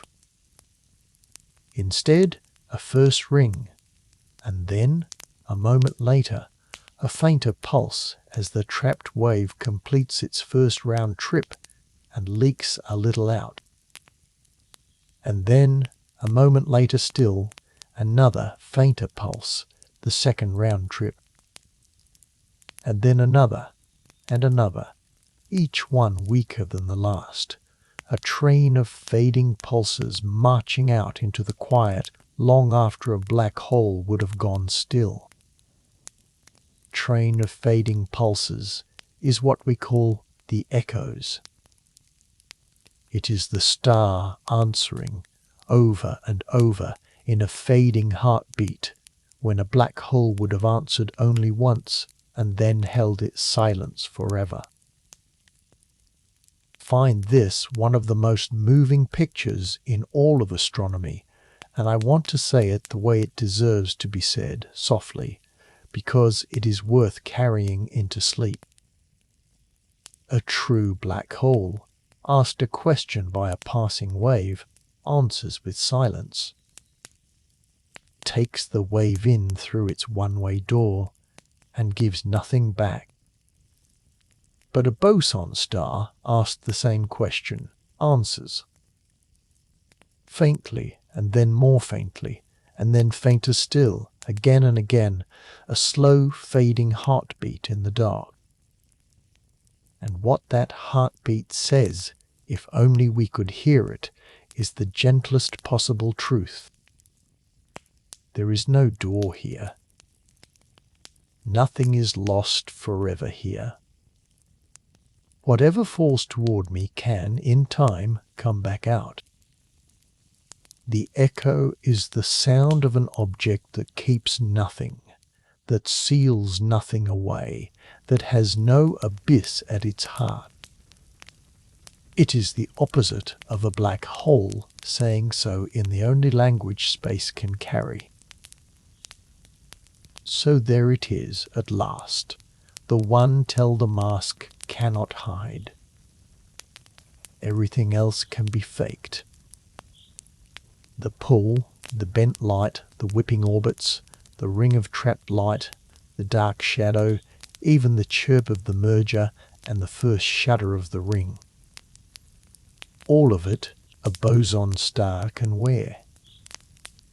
But it cannot fake the silence. Cannot swallow what falls in, because it has no throat to swallow with, no horizon to close over. And so, in the quiet after the ring, it must answer when a black hole would not. Listen long enough into that quiet, and the echoes would give the masked star away. But now I must be honest with you in the calm voice this whole night deserves, because the truth here is humbling. These echoes, if they exist at all, would be extraordinarily faint. They would be a whisper after a whisper, far softer than the already faint chirp we struggle so hard to feel. And our listeners, marvels though they are not yet sensitive enough to hear them clearly. When scientists have searched through the data from real mergers, looking for these fading echoes in the quiet after the ring, they have found only hints and maybes, faint patterns that might be echoes or might be nothing at all, nothing they could stand behind and say, yes, here, this is the sound of a thing with no door. The echoes, for now, lie just below the edge of what we can hear. They are there in the theory, clear and beautiful. They are not yet there in the data, not for certain. And that too is worth resting with, because it is the honest shape of this whole science. We have worked out, in careful detail, exactly what the tell would sound like. We have built the ears to listen for it.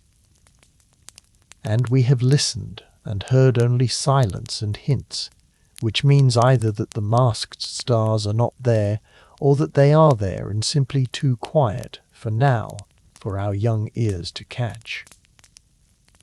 We do not yet know which. The instruments will grow sharper. The listening will go on.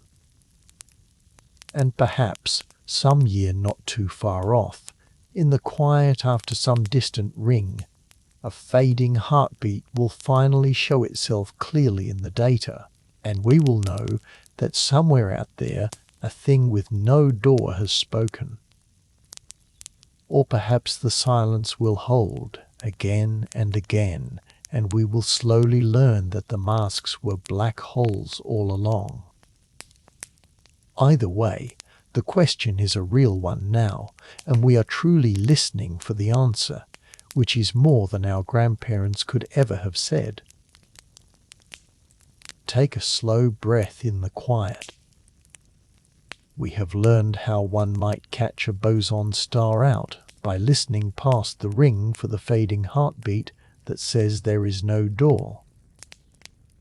Now let me tell you about the one real time, so far, when two pictures could not be told apart, when a single tremor from the deep sky fit both a merger of black holes and a merger of these masked stars equally well.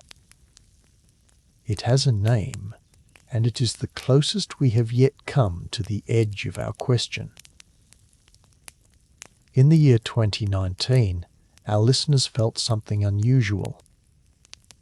It was a short, sharp tremor from far across the universe, and it was given a name in the plain way these signals are always named, from the date it arrived. We can simply call it the signal of 2019, the one the scientists label after that day. It was brief, far briefer than most, more a thud than a long rising chirp, and that very brevity is part of why it became so interesting.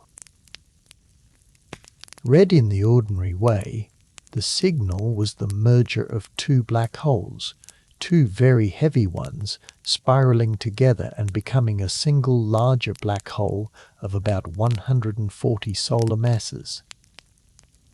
And straightaway that reading raised a puzzle, because of the sizes of the two objects that had gone in. One of them fell squarely in a range of masses where, according to our understanding of how stars die, black holes are not supposed to form at all. Let me explain that puzzle gently, because it matters. When a very massive star reaches the end of its life, there is a certain window of masses in which the star does not leave a black hole behind at all. Instead, the dying star is torn completely apart in a particular kind of runaway explosion, one so violent that nothing is left, no core, no remnant, only scattered debris. This forbidden window means there should be a gap, a range of black hole masses that ordinary dying stars simply cannot produce. And one of the objects in that 2019 merger appeared to sit right inside the forbidden gap. It was too heavy to be an ordinary black hole from a dying star, and yet there it seemingly was. Now, there are ways to explain such a thing, even while keeping it a black hole. Perhaps it was not born from a single dying star at all, but was itself the product of an earlier merger, two smaller black holes that had already joined once, and then found a partner and joined again, building up to a forbidden size in steps. That is a real possibility, and many careful scientists favour it, and I do not want to wave it away.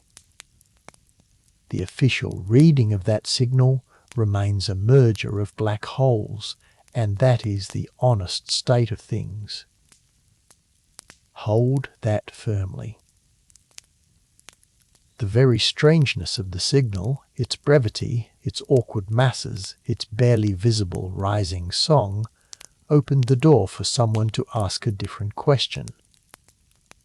What if the two things that merged were not black holes at all? What if they were masked stars? In the year 2021, a team of scientists took exactly that step.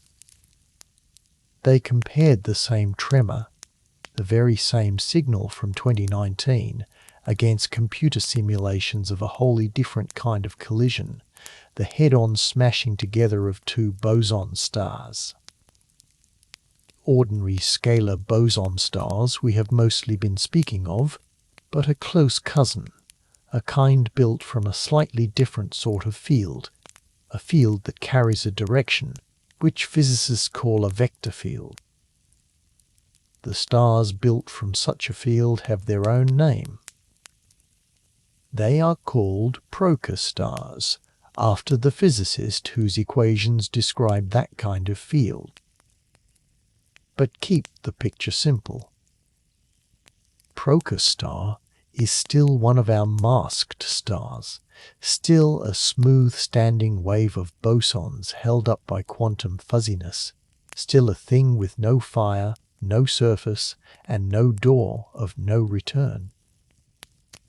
Only the flavor of the field is a little different. And here is the striking result.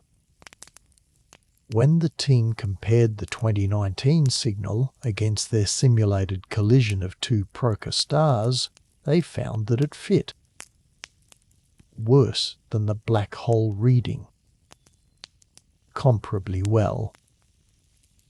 Just as well, by their measures even a touch better. The same tremor from the deep sky matched both stories. Could be two black holes merging. Or it could be two masked stars, two silent knots of vector field, colliding head-on and collapsing together. The data alone could not tell the two apart. And there was a further gift buried in the boson star reading, which I find lovely. If that signal really was a collision of Procus stars, then the properties of the collision would tell you the mass of the single boson particle those stars were made of. And the number that came out was one of those featherweight ultralight masses we spoke of, a particle almost unimaginably light, about 8 or 9 parts in 10,000 billion of an electron volt. In other words, if the reading were true, the signal would be the first hint of a brand new particle, a featherweight boson never before seen, revealed not in any laboratory, but in the trembling of space from a collision far across the universe. Now I must place this carefully in the honest and calm way it deserves, because it would be easy to overstate it, and I do not want to. This is not a discovery of a boson star. Let me say that plainly. Official and standard reading of the 2019 signal is still the merger of two black holes. The boson star reading is an alternative, one that fits the data comparably well, not a confirmation of anything. No one can point to that signal and say, "There, that was a boson star, we have found one at last." What they can say, and it is remarkable enough, is that this was the first real signal from the sky where the two pictures could not be told apart, where a black hole story and a masked star story fit the same data equally well. It is the closest we have yet come to the edge of our question. It is the first time the mask and the face were truly indistinguishable in real data from the real universe, and not only on a chalkboard. So sit with that gently in the dark. Once a tremor reached the earth from some unthinkably distant collision, and when our sharpest minds bent over it, they could not agree whether they were looking at two black holes becoming one, two silent stars of pure field, smashing together and revealing a particle we have never named. Both stories fit. Both remain on the table. And somewhere out there, whichever it was, the event itself is long over, the ripples still rolling outward through space, having already passed us by, carrying an answer we could not quite read. That is not a defeat. It is a doorway. Because it shows that the question is not idle, not merely a game of equations. It has already come knocking, once, in real data from the real sky. And it tells us what to listen for next, and how much sharper our ears must grow before the two stories can finally be told apart. Take a slow breath. There is one more place we go looking for these masked stars, and it is far closer to home than a collision across the universe. It is at the very center of our own galaxy, around the great dark thing that sits there, that we have long called a black hole, and that a few careful people have quietly wondered about. At the center of our galaxy, the great wheel of hundreds of billions of stars we call the Milky Way, there sits something very heavy and very dark. We have known for a long time that it is there, because of the way the stars nearest to it move. And we have a name for it. We call it Sagittarius, a star after the patch of sky in the direction of the constellation of the Archer where it is found. It weighs about 4 million times the mass of our Sun, and it lies about 27,000 light years away, which is to say that the light by which we study it tonight left that region long before the first cities were ever built here on Earth. For years now, the standard understanding has been that Sagittarius, a star, is a supermassive black hole, one of the giant dark engines that sit at the hearts of most large galaxies. And the evidence for that is strong, so let me not pretend otherwise. But it is exactly the kind of object where our question comes home to roost. Because a thing that weighs 4 million suns and gives off almost no light of its own, felt mainly by its gravity, is precisely the sort of thing a giant boson star could also be. Remember the upside-down law. With a featherweight enough particle, a boson star can reach the mass of millions of suns. So one honest question, asked quietly by a handful of careful scientists, is whether the great dark thing at the center of our own galaxy is truly a black hole, or whether it might be a giant boson star instead, wearing the mask, sitting there at the heart of everything we know. And here is the wonderful thing. We have a way to test it, and the way is one of the most patient and beautiful pieces of observing that human beings have ever done. We watch the stars that orbit it. Very close to Sagittarius, a star, there are stars that loop around it in tight, fast orbits held by its enormous gravity. One of them in particular has been watched with extraordinary care for decades.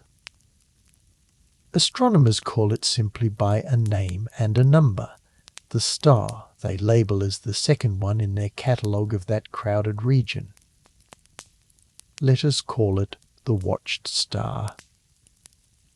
It swings around the dark centre in a long stretched loop, and at its closest approach it whips past the dark thing at a fair fraction of the speed of light, and then swings out again, taking about 16 years to complete one full orbit.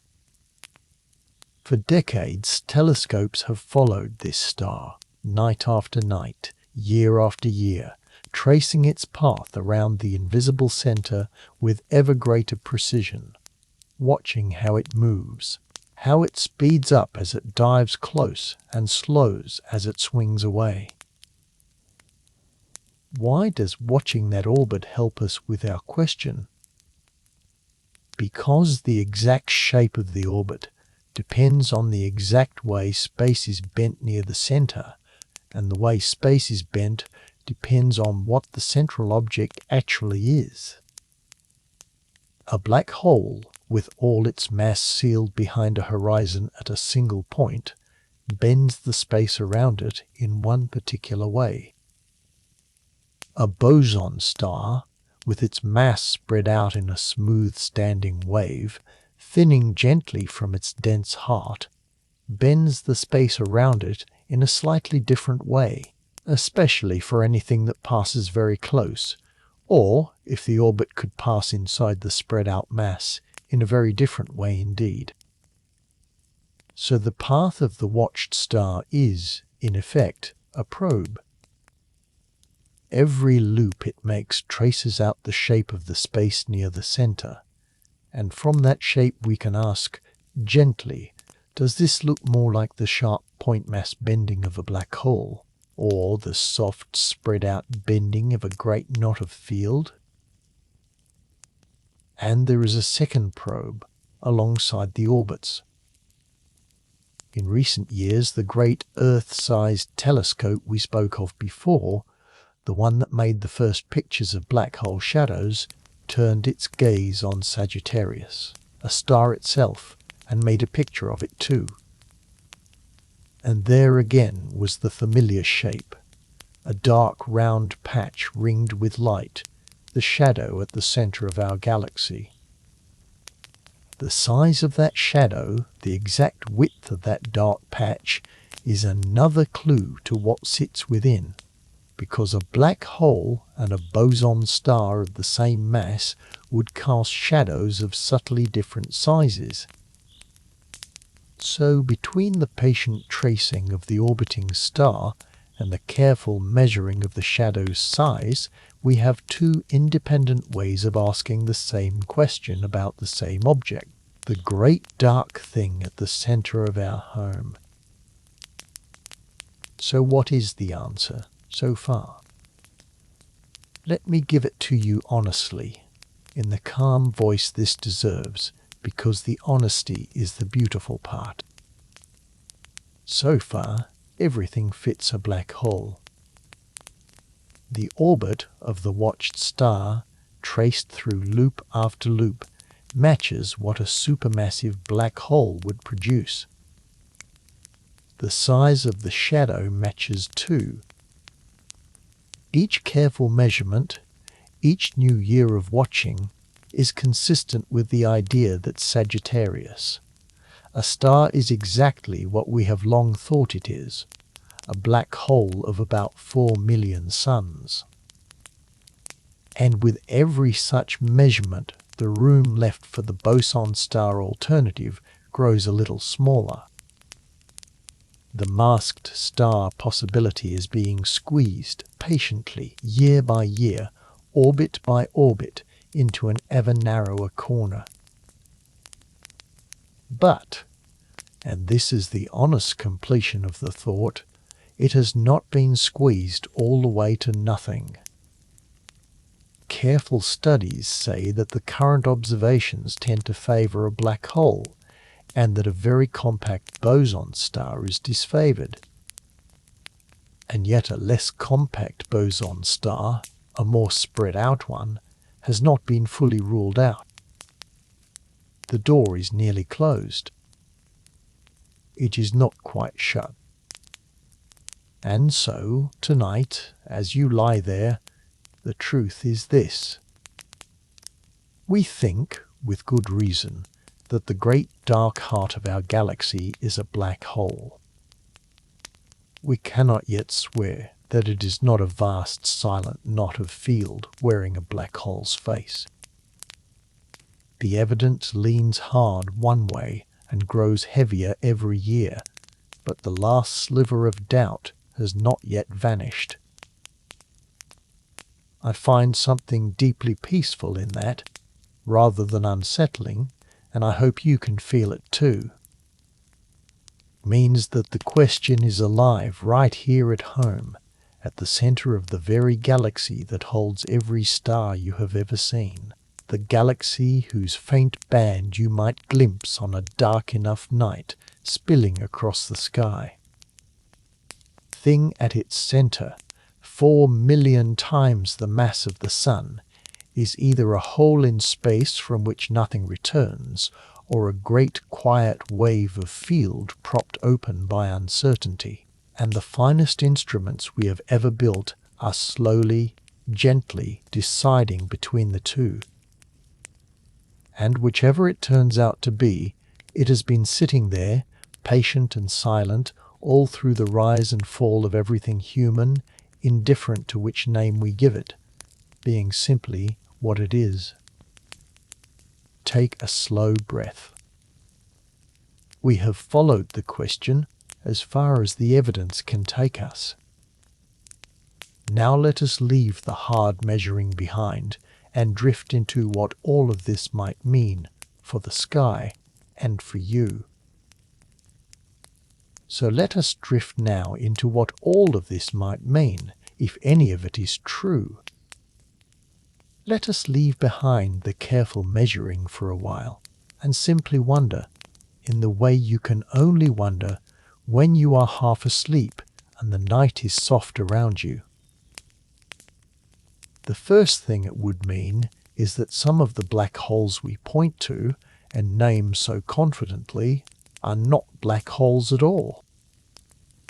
Sit with how large a thought that is. All across the sky we have found dark, heavy things, felt by their gravity, and we have called them black holes one after another, and built our picture of the universe around them. And the boson star idea whispers that some fraction of those, we cannot yet say how many, might be something else entirely. Not holes in space at all, but silent standing waves of a particle we have not yet named. The map of the sky, in that case, would have a quiet error running through it, a mislabeling we have not yet caught, and here and there the word black hole would have to be gently crossed out and something stranger written in its place. And there is a particular grace to what a boson star would be, if it were the thing behind the mask, that I want you to feel. A black hole, at its very centre, is supposed to hold a place where our understanding simply breaks down, a point of infinite crushing where the mathematics stops giving sensible answers, what physicists uneasily call a singularity. It is the one place in all of nature where our best theories throw up their hands. And a black hole also carries a deep and troubling puzzle, for whatever falls through its one-way door seems to be lost from the universe forever, taking its information with it, and no one is fully sure how to square that with the other laws we trust. These are real thorns in the side of physics, unhealed for generations. A boson star has none of them. There is no singularity at its heart, no place where understanding breaks down, only the smooth, gentle thickening of the field toward the center and its smooth thinning toward the edge, describable all the way through. And there is no one-way door, so nothing is ever truly lost. Whatever falls toward it can, in principle, return, and the troubling puzzle of the lost information simply never arises. In that sense, a boson star is a kinder object than a black hole. It keeps no secrets. It cannot give back. It hides no place where the laws fail. It is strange, yes, stranger in its way than a black hole, and yet it is gentler, smoother, more complete. If the universe had chosen to build its dark giants this way, it would have built them without abysses and without paradoxes, out of nothing more troubling than a quiet wave that will not be pinned down. The second thing it would mean reaches even wider. Remember the dark matter, the invisible 5/6 of all the matter there is, the great unseen weight that holds the galaxies together. If that dark matter is made of featherweight bosons, then it is not only gathered into a few masked stars here and there. It is everywhere. It fills the vast halos that cradle every galaxy. It is the hidden scaffolding on which the whole visible universe is hung. And in that case, the boson star is simply the densest, most gathered form of a substance that is all around us, all the time, passing through this very room, through the earth, through your own resting body, a faint sea of featherweight field in which the bright islands of ordinary matter float. That thought be a soft one, not a frightening one. If it is true, then you are lying, right now, in a gentle tide of dark field, unfelt, unseen, doing you no harm, holding the galaxy together around you, even as you drift toward sleep. The same stuff that might, in its most gathered form, make a silent star heavier than 1,000,000 suns, is passing through you now as the lightest of whispers, too faint to notice, too gentle to disturb a single hair. You would be made of the bright minority, the ordinary matter, floating in a vast dark sea of the other kind, and the whole great wheel of the Milky Way would be turning, held in the cradle of that unseen sea, all through the quiet of your night. And here is perhaps the deepest thing it would mean, the one I would like you to carry down into sleep. It would mean that the universe is built, in part, out of things that are almost nothing at all. Not solid stuff, not matter as your hands understand it, but field, yod, wave, pure pattern, propped open by uncertainty itself. A boson star is about as close as anything in nature comes to being made of nothing, and yet weighing as much as a star or a million stars. It is a knot in the fabric of the world, a place where the field has simply gathered and held its shape, and from that gathering comes weight and gravity and the power to bend light and hold orbits and cast a shadow. Something almost like nothing, doing all the work of something. There is an old intuition very deep in us that the world is made of stuff, of bits of solid matter, little grains you could hold if only they were big enough. And everything we have learned in the last 100 years has been slowly, gently loosening that intuition, teaching us that underneath the solid world there is something more like music than like grains, fields and waves and patterns, and that the solidity we feel is itself a kind of standing pattern in those fields. A boson star takes that lesson to its farthest and most beautiful extreme. It is a whole star with the solidity taken all the way out and only the music left. A note the universe is holding, weighing as much as a sun, singing to itself in the dark, made of almost nothing and real. Breathe slowly and let that settle. Whether or not boson stars are truly out there, the very fact that they could be, that the laws allow such a thing, tells you something true about the world you live in. Tells you that the line between something and nothing is far softer than it seems. Tells you that weight and presence and power can come from pure pattern, from a wave that has simply learned to hold its shape. And it tells you that the universe is stranger and gentler and more full of quiet possibility than the solid daylight world would ever let you guess. Let us stay a while longer in that strangeness and let it carry you down. Let us slow down now and simply return to the wonders of this idea, one at a time, turning each one over again in the dark, the way you might return to the faces of people you love before you sleep. There is no new argument to make here. There is only the pleasure of holding each strange thing once more and letting it grow familiar and soft. Turn first to the upside-down law, the strangest of them all. In everything your hands have ever done, bigger pieces make bigger things. Larger bricks, larger walls. Heavier ingredients, heavier meals. And yet here, in the making of these stars, it runs exactly backward.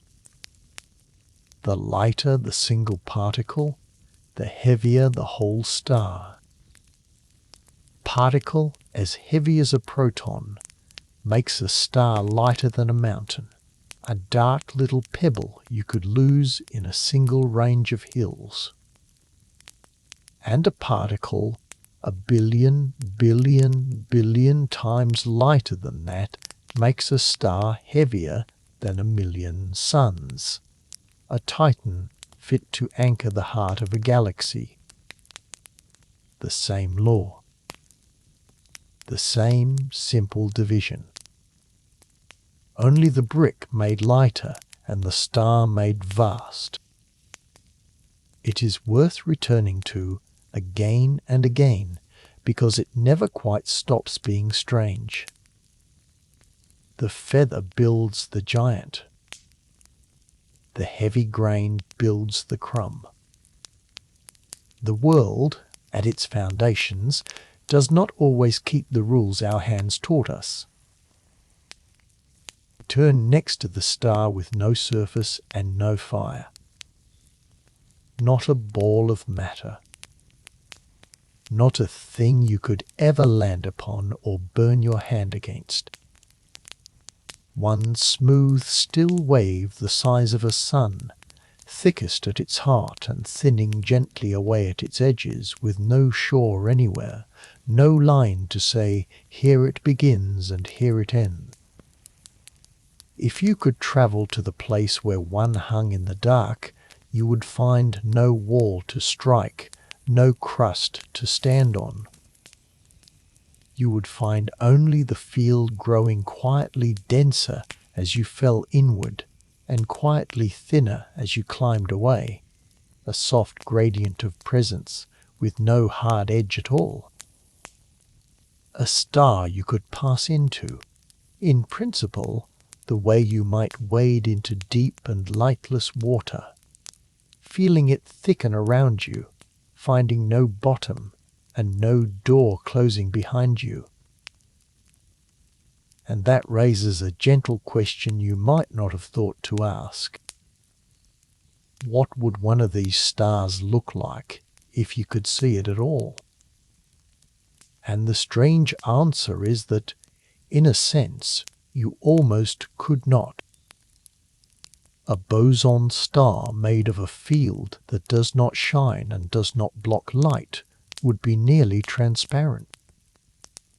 Light would pass through it, bent and curved by its gravity, but not stopped, not absorbed, not turned back. You would not see a bright disk or a glowing ball.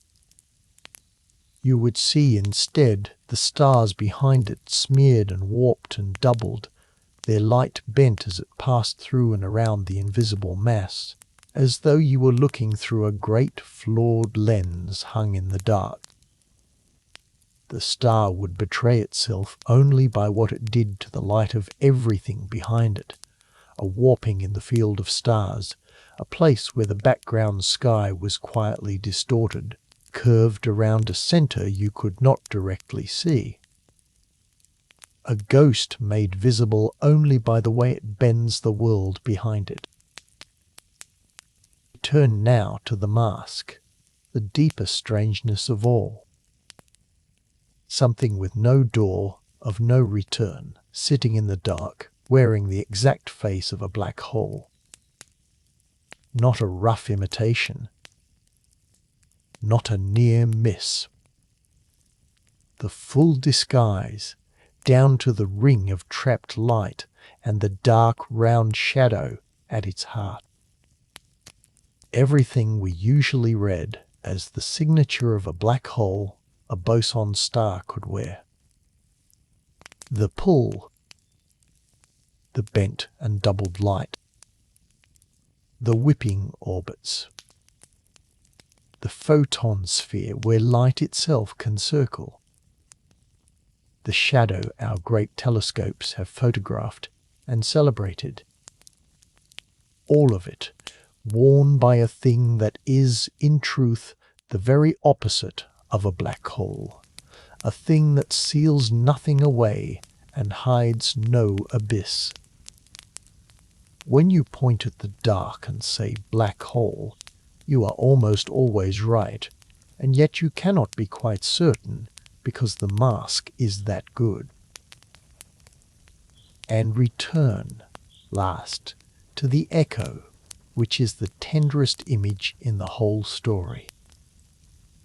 A true black hole, asked a question by a passing ripple, answers with silence, takes the ripple in through its one-way door and gives nothing back, ever, only the perfect quiet of a thing that keeps everything and returns nothing.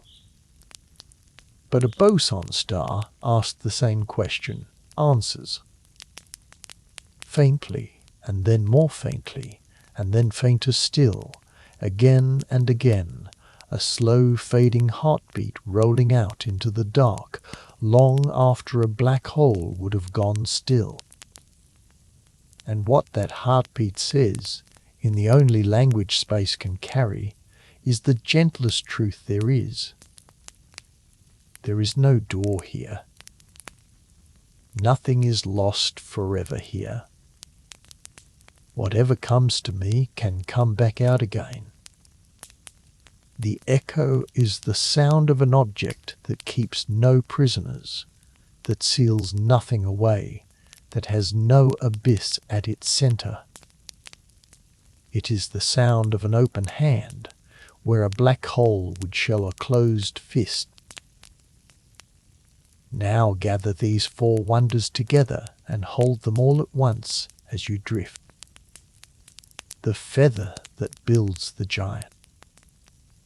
The star with no shore, that you could wade into and find no bottom and no closing door. The ghost you could see only by the warping of the sky behind it. And the fading heartbeat that answers where a black hole gives only silence. These are the strange gifts of one small idea, first written on a chalkboard more than 50 years ago, never yet seen in the sky, and still, tonight, one of the most beautiful maybes in all of science. And here is the possibility that folds all the others inside it, the one to rest on most gently.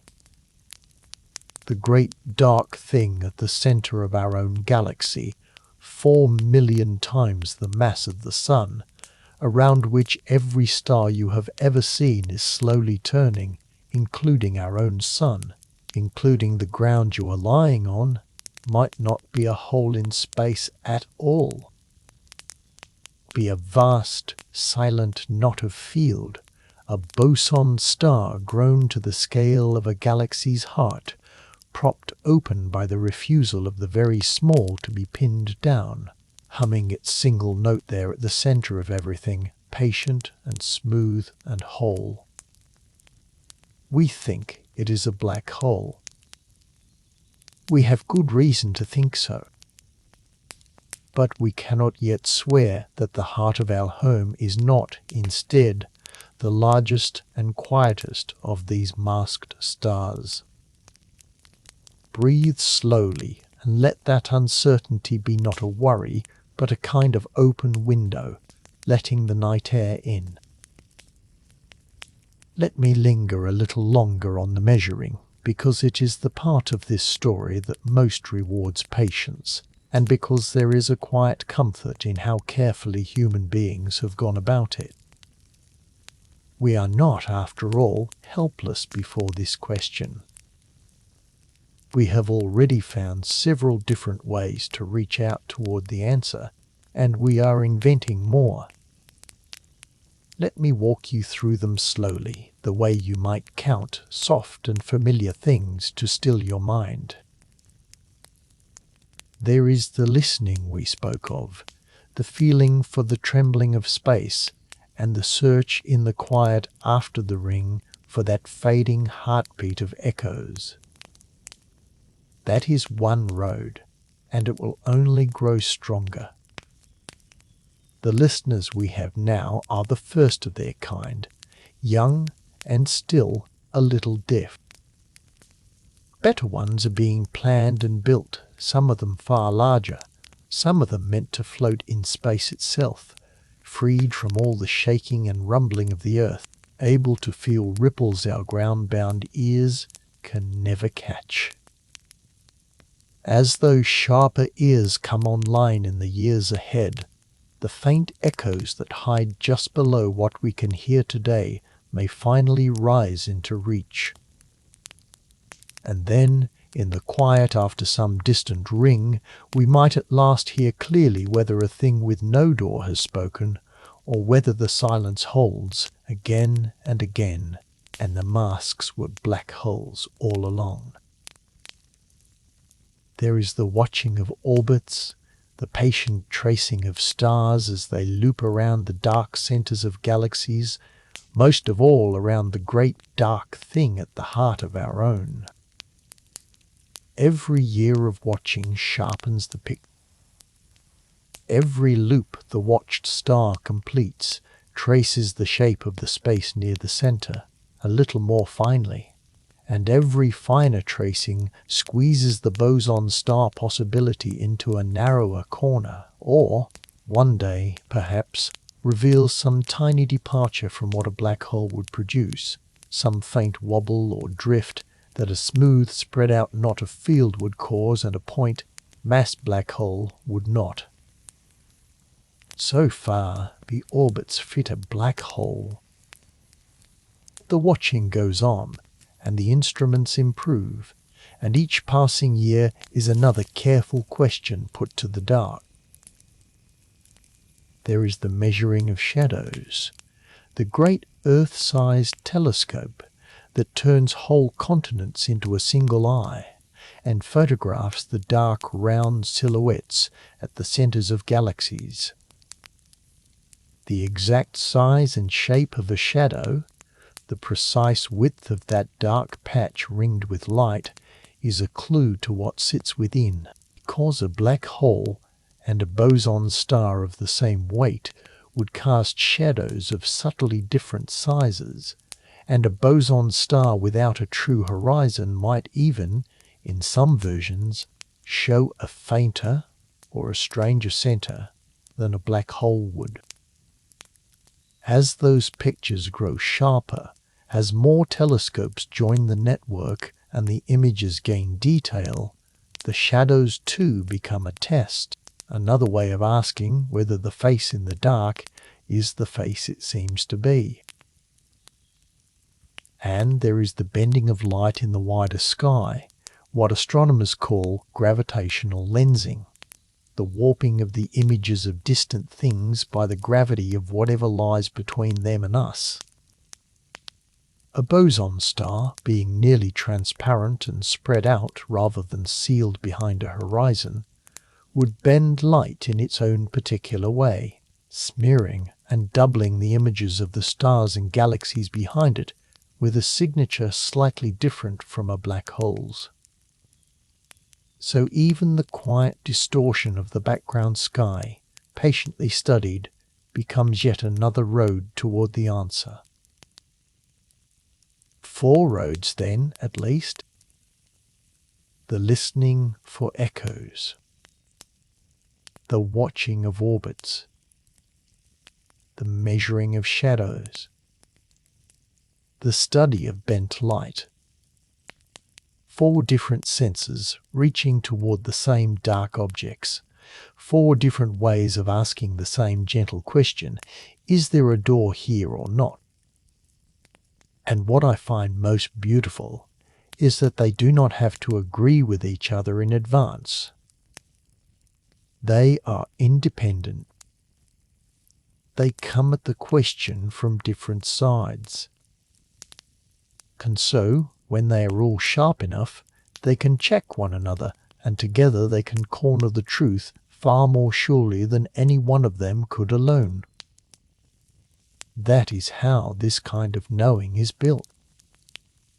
Not in a single flash of certainty, but slowly, from many patient sides at once, each road narrowing the space where the answer can hide. And I want to say something honest and calming about how slow this all is, because the slowness is not a failure. It is the shape of careful truth. The idea was written down more than 50 years ago. The first gravitational waves were only felt a few years ago. The first shadow was only photographed a few years ago. The echoes have not yet been clearly heard at all. This is a question that will very likely outlast the night, and perhaps outlast us, unfolding across decades, answered a little at a time by people who have not yet been born, using instruments not yet designed. And there is a deep peace in that, if you let there be. You do not have to solve it tonight. No one has to. The question is being carried forward, gently, by a long relay of careful hands, and it will be carried on after this night is over, and after many nights, and the answer, whatever it is in no hurry, and neither are you.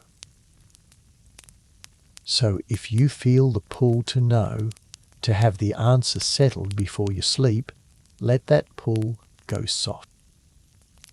The dark thing at the center of our galaxy has been there for longer than there have been eyes to look at it, and it will be there long after tonight, being exactly what it is, whether we have named it rightly or not. The featherweight particle, if it exists, has been drifting through the cosmos since the very beginning, indifferent to whether we have found it. And the answer to our question is out there already, whole and complete, written into the way space bends and the way the ripples ring, waiting only for us to grow patient and sensitive enough to read it. There is nothing you need to do about it tonight but wonder and breathe and let the not knowing be a comfortable place to rest, the way a child can rest easily in a house full of things not yet understood, safe, simply because the house is large and quiet and holds them. Take a slow breath. We have followed every road the measuring can offer. Now let us set the instruments down for good and drift the rest of the way into what this means for you, small and warm and awake for a little while longer beneath a sky full of quiet, uncertain giants. Before we drift the last of the way down, let me gather up all the honest uncertainties of this story and lay them out gently, side by side, the way you might fold and set down the clothes of the day before you climb into bed. There is a real comfort in naming what we do not know, plainly and without fear, so that none of it sits in the dark pretending to be more or less than it is. So here is the honest shape of it all. No boson star has ever been observed. Not one, not ever. All our searching of the sky, with every kind of telescope and every new sense we have grown, we have never confirmed a single one. The whole idea, for all its beauty and all its careful mathematics, remains a maybe. It lives in the equations and in the imagination, and it has not yet been found in the world. I want you to hold that without disappointment, because a maybe this well-formed, this precise, this testable, is one of the most valuable things science ever has. It is a question wearing its very best clothes. And the idea rests upon another thing we have not confirmed. It needs a boson particle of the right kind to exist, a featherweight scalar or vector field, an axion-like particle so light it is almost nothing. And we have never confirmed that such a particle is real. People have good reasons to suspect it might be, and they are searching for it in many clever ways, but it has not been caught. So the boson star is a maybe built upon a maybe. The star we have never seen would be made of a particle we have never found. And the one signal that came closest, that tremor from 2019 that fit both a merger of black holes and a collision of masked stars, is not a confirmation of anything. Let me say that as plainly as I can, so it cannot be misheard. The official reading of that signal is still the merger of two black holes. The boson star reading is an alternative that fits the same data comparably well, and that is remarkable, and it is not proof. No one has found a boson star in that signal. They have only shown that this once the mask and the true face could not be told apart. That is a doorway, not a discovery. And the one clear tell that could give a masked star away, that fading heartbeat of echoes in the quiet after the ring, lies below what our instruments can yet hear. We know exactly what to listen for. We have listened. We have found only hints and maybes, nothing we can stand behind. The echoes are real in the theory and not yet real in the data, waiting on sharper ears we have not finished building. And whether the dark matter, the great invisible weight that holds the galaxies together, is made of these bosons at all, we simply do not know. It is one hypothesis among several. The old idea of heavy, sluggish particles is still very much alive, and other ideas besides, and the featherweight boson picture is a serious contender, and no more. We know the dark matter is there. We do not know what it is. That is the plain and humbling truth, and the boson star is only one of the possible answers, holding up its hand among others. And the great dark thing at the center of our own galaxy, which we have long called a black hole so far, looks like a black hole. The orbits fit. The shadow fits. Each careful measurement favors the black hole and shrinks the room left for a boson star. A very compact boson star. There is disfavored. A less compact one is not yet fully ruled out. The door is nearly shut. It is not quite shut. And so we think, with good reason, that the heart of our home is a black hole, and we cannot yet swear that it is not something stranger. Here, that is all of it, laid out plainly. 6 honest uncertainties, folded and set down. And notice, as you look at them there in a row, that not one of them is a reason for unease. They are not failures. They are the true and careful edges of a real question, and there is something clean and restful about seeing them named without exaggeration and without despair. We do not know whether boson stars are real. We do not know whether the particle they would need exists. We do not know what the dark matter is. We do not know with total certainty what sits at the center of our galaxy. And the world goes on turning, gently, holding us, indifferent to how much we have or have not yet figured out. There is a kind of maturity in being able to rest inside an open question without needing to force it shut.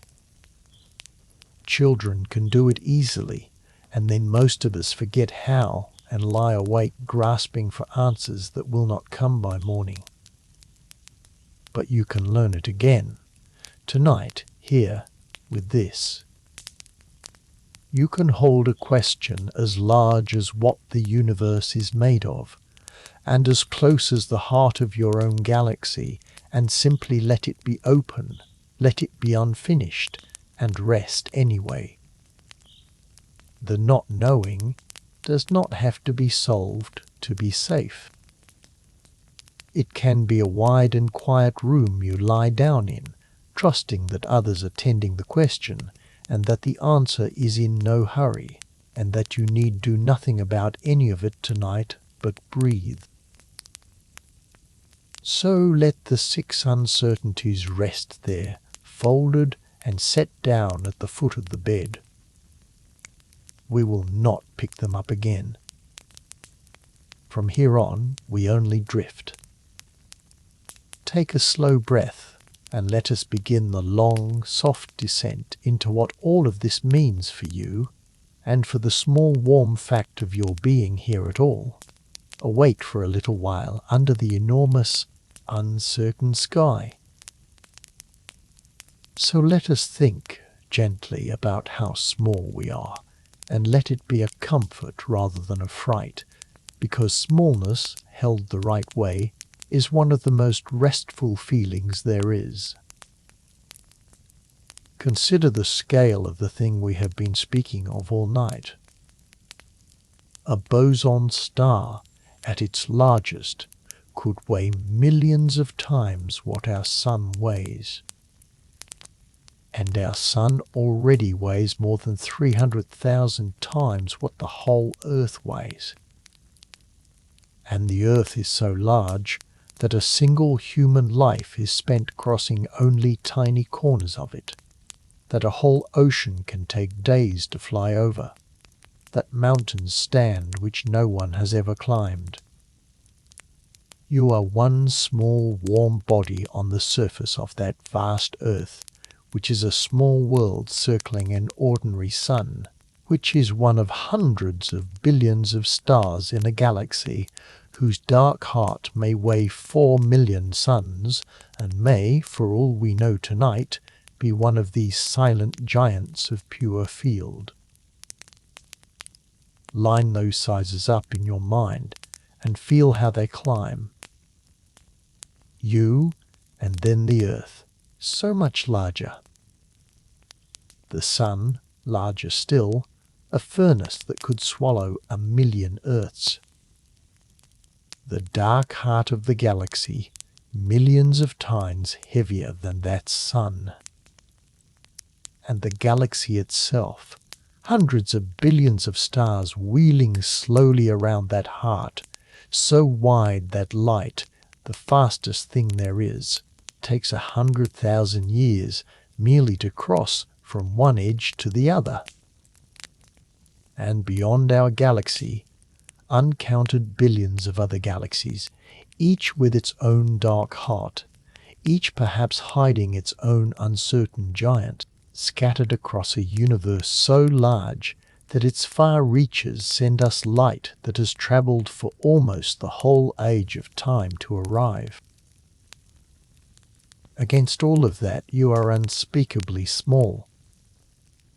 And I know that in the harsh light of day, smallness can feel like a wound, can feel like being lost, like not mattering, like being a speck the universe would never notice.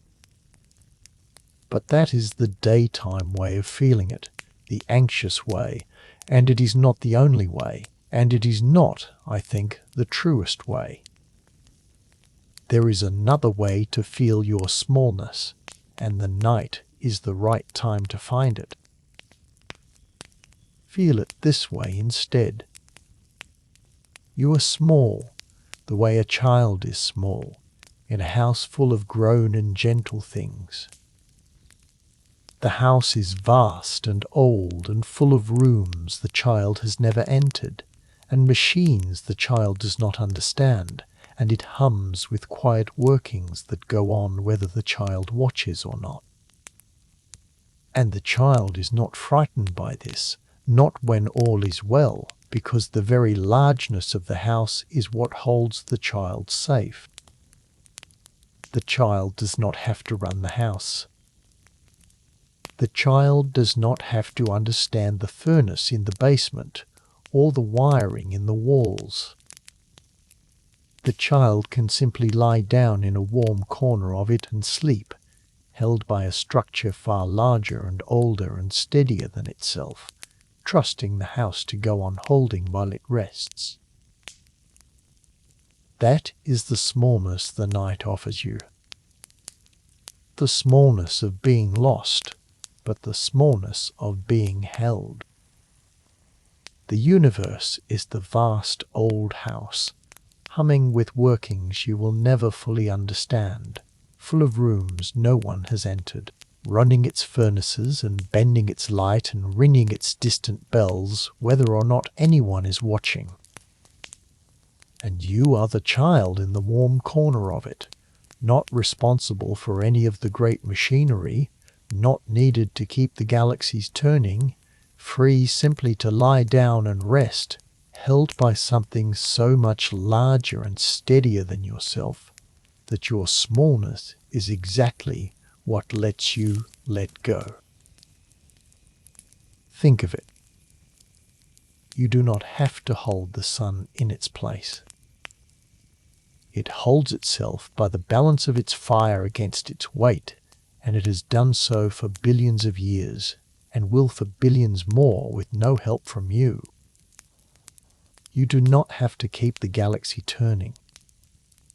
It turns on its own, cradled in its dark sea of unseen matter, indifferent to whether you are awake or asleep.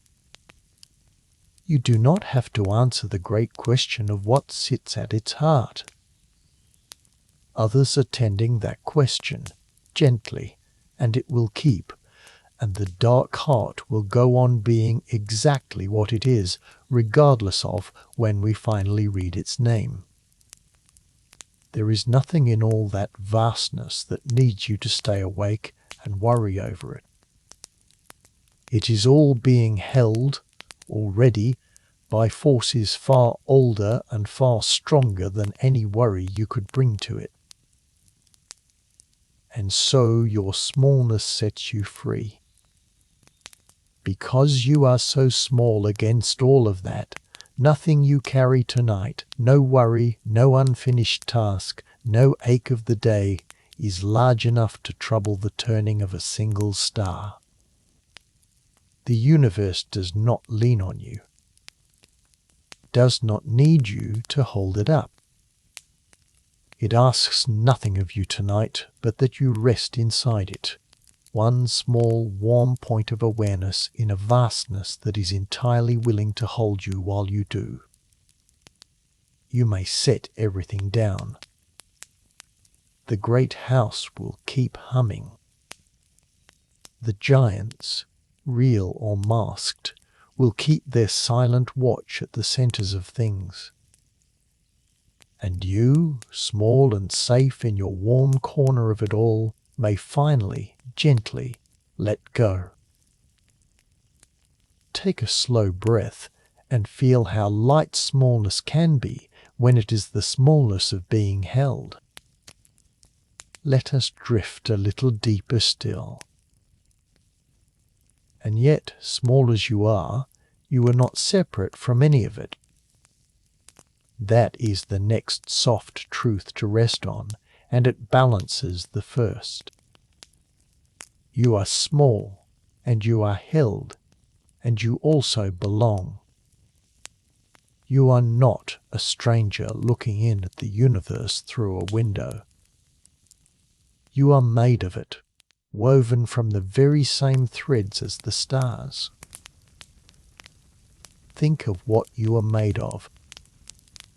Iron that colours your blood, the calcium that lines your bones, the oxygen that fills your lungs with every slow breath you take tonight. None of it began here. All of it was forged inside stars, long ago, in the fierce hearts of suns that lived and died before our own sun was born. When those old stars ended, they scattered the elements they had made across the dark, and from that scattered ash, in time, gathered the cloud that became the sun, and the earth, and the oceans, and, eventually, you. You are, quite literally, made of the insides of dead stars. The atoms resting in your hand tonight were cooked in stellar fire, and flung across space and gathered again, patiently, over billions of years, into the shape of a person who could lie in the dark and wonder about boson stars. So when we speak of stars, of any kind, We are not speaking of something foreign. We are speaking of our own kin. The ordinary stars are our ancestors in a real and physical way. And even the strange ones, the masked ones, the silent knots of field we have wondered about all night, are made within the same one universe that made you, obeying the same laws that hold your own atoms together. Remember the uncertainty principle, the refusal of the very small to be pinned down, which would hold up a boson star against its own weight. That same refusal is at work in you right now, holding the electrons in your atoms out at their proper distances, keeping your very body from collapsing. The law that would keep a boson star from falling into a black hole is the same law that keeps your hand from falling into itself. You and the strangest star share a rule. You are held open by the same gentle fuzziness that would hold open a giant of pure field at the center of a galaxy. Feel how that closes the distance. The universe is not out there, apart from you, a cold vastness you merely observe. You are a part of it that has woken up and begun to look around. When you gaze up at the sky, the universe is, in a sense, looking at itself through your eyes. When you wonder about the dark thing at the center of the galaxy is wondering about itself. Through one small warm mind, it happened to grow on one small world. You are not the audience. You are an organ of noticing that the cosmos has grown over billions of years out of its own scattered ash. There is no window between you and it. There never was. The glass you thought you were looking through is not there. You are inside and made of the same and belong. And there is a deep rest in belonging, deeper even than the rest of being held. To be held is to be kept safe by something larger. But to belong is to know that you are not other than that something, that you are woven into it, that your very atoms have been on a long journey through stars and dark and time to arrive at this moment of lying quietly in the night. You did not arrive here from somewhere else. You grew here, out of this universe, the way a wave grows out of the sea and is never for one instant separate from it. The boson star, if it is real, is a knot the field ties in itself, a place where the wave gathers and holds its shape. And you, too, are a knot the universe has tied in itself, a place where matter has gathered and held its shape and, wonderfully, begun to think. You are a standing wave of a different kind, a pattern the cosmos is holding for a little while in the shape of a living person. So when you feel small tonight, remember that you are also woven in.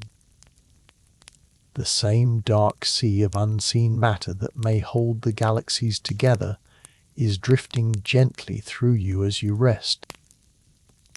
The same law that holds up the strangest imaginable star holds up your own atoms. The same stellar fire that lit the ancient suns cooked the iron in your blood. You are not a speck adrift in an alien vastness. You are a small, warm, thinking knot of the very same fabric, a piece of the universe that has learned, briefly, to lie in the dark and marvel at the rest of itself. And that is a homecoming, not an exile. You are already home. You have never once been anywhere else. Take a slow breath and let belonging settle over you like a blanket that was always yours. Let us drift on toward the quietest part of the night. There is a particular peace that comes from resting beneath something infinite, and I would like to lead you into it slowly now, because it is the deepest rest this whole night has been moving toward. You have felt it before, even if you never named it. You have felt it lying on your back in a field on a summer night, looking up at more stars than you could ever count, and feeling something in your chest loosen and go quiet. You have felt it standing at the edge of the sea, watching the water run out to a horizon you cannot reach, and feeling your own troubles grow smaller and softer with each wave. There is something in us that settles, that finally lets go, in the presence of the truly vast. It is as though the smallness we spoke of earlier, when we meet it in the body, standing under a real sky, turns quietly into peace.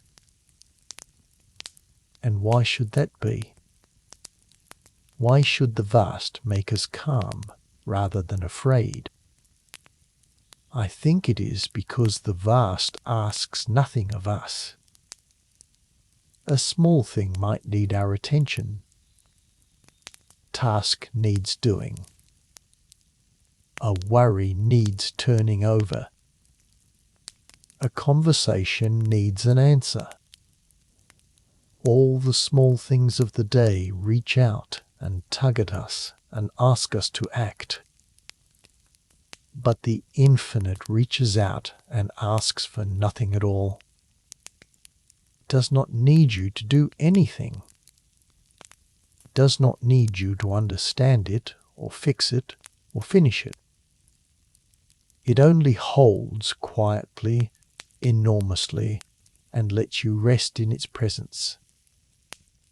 To lie beneath the infinite is to be, for a little while, entirely off duty. There is nothing you can do for the sky. There is nothing the sky needs from you.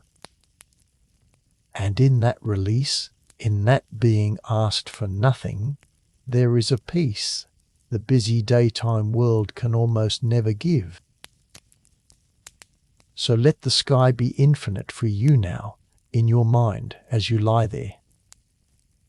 Let it open above you, deeper and deeper, past the nearest stars, past the far edge of our own galaxy, past the uncountable other galaxies, toward reaches so distant that their light has been traveling toward us since almost the beginning of time. Let it be as vast as it truly is, without trying to hold the whole of it, because you cannot and you do not need to. Just let it be there, above you, endless and quiet, and let yourself grow heavy and small beneath it, held and asking nothing, and asked of nothing. And somewhere in that vastness, remember, there are the giants. The great dark hearts of galaxies, 4 million times the sun, and more, whether they are black holes or masked stars of pure field, we do not know, and tonight it does not matter. Let them be there too in your mind, silent and patient at the centers of things, humming their single notes if that is what they are, holding the galaxies in their slow turning. They have been there for longer than there have been eyes to see them. They will be there long after this night and after all our nights. They keep their watch whether we sleep or wake. And you can let them keep it. You can hand the whole vast question over to them, and to the patient people who study them, and to the long, unhurried future that will one day read their names, and you can simply rest beneath them, one small, warm life under the enormous quiet. To rest beneath the infinite is to feel carried by it. That is the thing I most want you to take down into sleep. Not crushed by it. Not lost in it. Carried by it, the way the sea carries a small boat that has stopped fighting the water and simply floats. The vastness that could have frightened you is, when you stop resisting it, exactly what holds you up. You do not have to swim against the size of the universe. You can lie back on it and let it bear your weight and feel how willing it is to hold you, how it has been holding you all along, through every night of your life, whether you noticed or not. And notice how quiet it all is. For all its unimaginable size, for all its giants and its ripples and its bending light, the universe makes almost no sound. Space is silent. The stars burn without a whisper. The great dark hearts turn without a sound. The ripples in space roll past us unheard, felt only by the most delicate instruments we have ever built.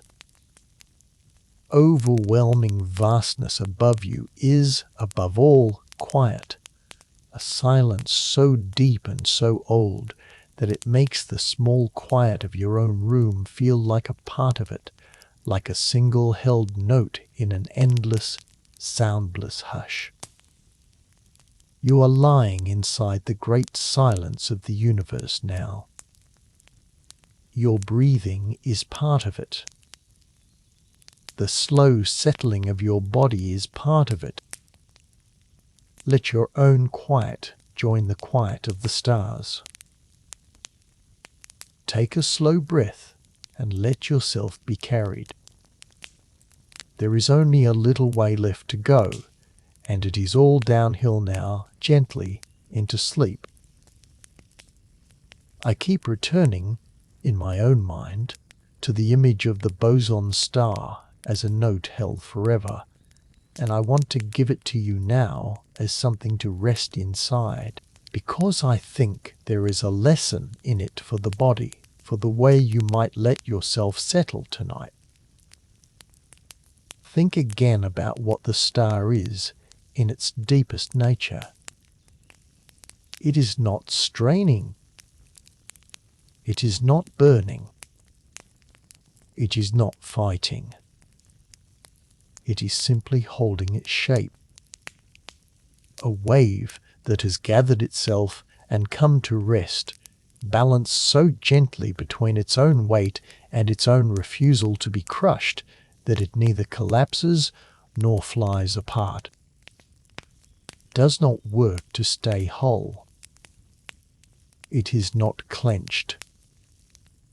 It holds itself open the way a long, low note holds in the air, without effort, without force, simply by being what it is and letting the balance keep it. If it is out there at all, it has been holding that note for a very long time, calm and unhurried, asking nothing, doing nothing but being. There is a way to let your own body rest like that. Not clenched. Not holding on. Not working to keep yourself together. Just settling into a gentle balance and letting it hold you. Feel for a moment wherever in your body you are still holding on. The small tightness in the jaw. The faint bracing in the shoulders. The quiet grip somewhere in the belly, or the hands, or the muscles of the face. All the little clenchings of the day, the places where you are still, without meaning to, holding yourself up by force. And let them go soft, one at a time, the way a note softens as it fades, until you are not holding yourself up at all, only resting, balanced and open, carried by the bed beneath you and the great quiet all around. The star does not grip itself to stay whole. It rests, and the resting is what keeps it. You do not have to grip yourself either. You are held already by the bed, by the earth beneath the bed, by the sun that holds the earth, by the galaxy that holds the sun, by the whole vast structure we have wandered through tonight, all of it steady, all of it patient, all of it holding, so that you do not have to. You can unclench. You can let the last held muscles soften. You can let yourself become, for a while, like that quiet note in the dark, holding no tension, doing no work, simply resting in a gentle balance and letting the universe keep you whole. And notice how the star keeps nothing sealed away. We spoke of the echo, of how a boson star, unlike a black hole, has no one-way door, no abyss that swallows and never returns. Whatever comes to it can come back out again. Nothing is trapped forever at its heart. And there is something to learn from that too, as you settle. The day may have brought things you are still holding on to, worries turned over and over, small hurts sealed away, thoughts you have been guarding as though they must not be let go. But you do not have to be a black hole tonight. You do not have to seal anything away behind a door of no return. You can be like the gentlest star, the one with no abyss, and let the things of the day pass through you and out again, not swallowed, not trapped, not held forever, only allowed to come and gently to go. Breathe them out. Them leave the way the echo leaves, softly fading, returning to the quiet. Keep nothing clenched. Seal nothing away. The day move through you and out into the dark, and let yourself grow lighter with each slow breath, holding less and less and less. That is the gift the strange star has for the tired body. Rest without gripping. Hold your shape without force. Keep nothing sealed away.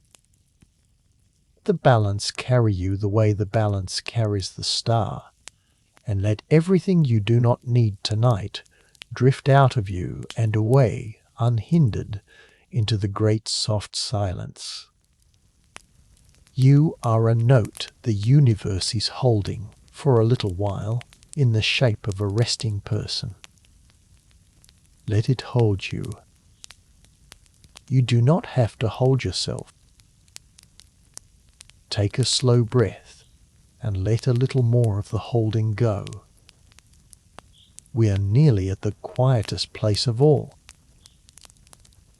Let us think softly about time now, because the universe keeps a very different kind of time than we do, and there is a great calm to be found in leaning into its slowness. You live your days in minutes and hours. You feel the pull of the clock, the sense that things must be done now, answered now, understood now. And that hurry is one of the heaviest things we carry into the dark at night, the feeling that time is short and slipping and must be filled. But the universe does not keep time that way at all. To the universe, a minute and 1,000 years are nearly the same thing, both of them the merest flicker. Think of the light we study these giants by. When we look at the great dark heart of our own galaxy, we are seeing light that left that region about 27,000 years ago, long before any city stood, when the whole of human life was small bands of people moving across a wild and open world. That light has been travelling quietly all that time, crossing the dark the greatest speed there is, only to arrive now, tonight, and tell us a little about the centre of our home. And that is one of the nearer things. The light from distant galaxies has been travelling not for thousands of years, but for millions and for billions, some of it setting out toward us before the earth itself had formed, before the sun had been born, crossing an emptiness so wide that whole worlds came into being and passed away while it was still on its way. When you look up at the deep sky, you are not seeing the universe as it is.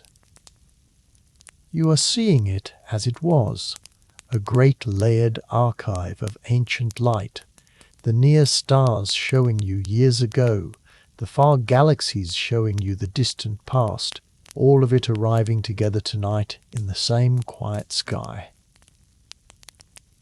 And the giants themselves keep the slowest time of all. A boson star, if it is real, could hold its single note for spans of time that make the whole history of life on Earth seem like a single breath. The great dark hearts of galaxies have been turning at the centers of things for billions of years, since the galaxies first gathered, and they will go on turning for billions more, long after our sun has swelled and faded, long after the Earth is gone. They are in no hurry. They have never been in any hurry. They will still be there, being exactly what they are, whether black holes or masked stars of pure field, when everything you have ever worried about has been forgotten so completely that there is no one left who ever knew it happen. And here is the strange comfort in that, the thing I want you to lean into as you drift. Against such time, the hurry of your day simply dissolves. The thing that felt so urgent this afternoon, the task that could not wait, the worry that gripped you, set it now against the slow turning of a galaxy's heart across billions of years, and feel how gently it shrinks. Not into nothing, not into meaninglessness, but into its true and human size, small and passing and survivable, the way a loud noise fades to nothing against a great silence. Whatever weighs on you tonight is real, and it matters, and it is also, against the deep time of the universe, a brief and passing thing, a ripple that will smooth away, a flicker that the great, slow dark will not even notice. You do not have to solve tonight. You do not have to finish tonight. The universe, which keeps time in billions of years, is not asking you to hurry. The question we have wondered about all night, what these dark giants truly are, will take decades to answer, and perhaps longer, and it will keep, patiently, held by a long relay of careful hands stretching into a future you will never see, and it does not need you to settle it before morning. Nothing does. The one thing this night asks of you is the one thing the universe is best at: to slow down, to let time grow wide and unhurried, to keep the slow, deep, patient time of the stars, in which a minute and 1,000 years are the same gentle flicker, and there is no rush, and there has never been any rush, and there will be time enough for everything, and you may rest. Let your breathing slow to that wider time. Let each breath grow long and unhurried, as though you had all the time there has ever been, because in a sense tonight you do. There is nowhere you have to be. There is nothing you have to finish. There is only this slow breath, and the next, and the great patient dark holding you while you take them. Take a slow breath, as slow as ancient light, and let us drift on. Let us make friends now with the darkness itself, because we have spent the whole night among dark things, and I would not want you to carry any fear of the dark down into your sleep. The dark in this story is not empty, and it is not cold, and it is not a thing to be afraid of. It is full, and it is gentle, and it is holding you. Consider how much of what we have wondered about is dark.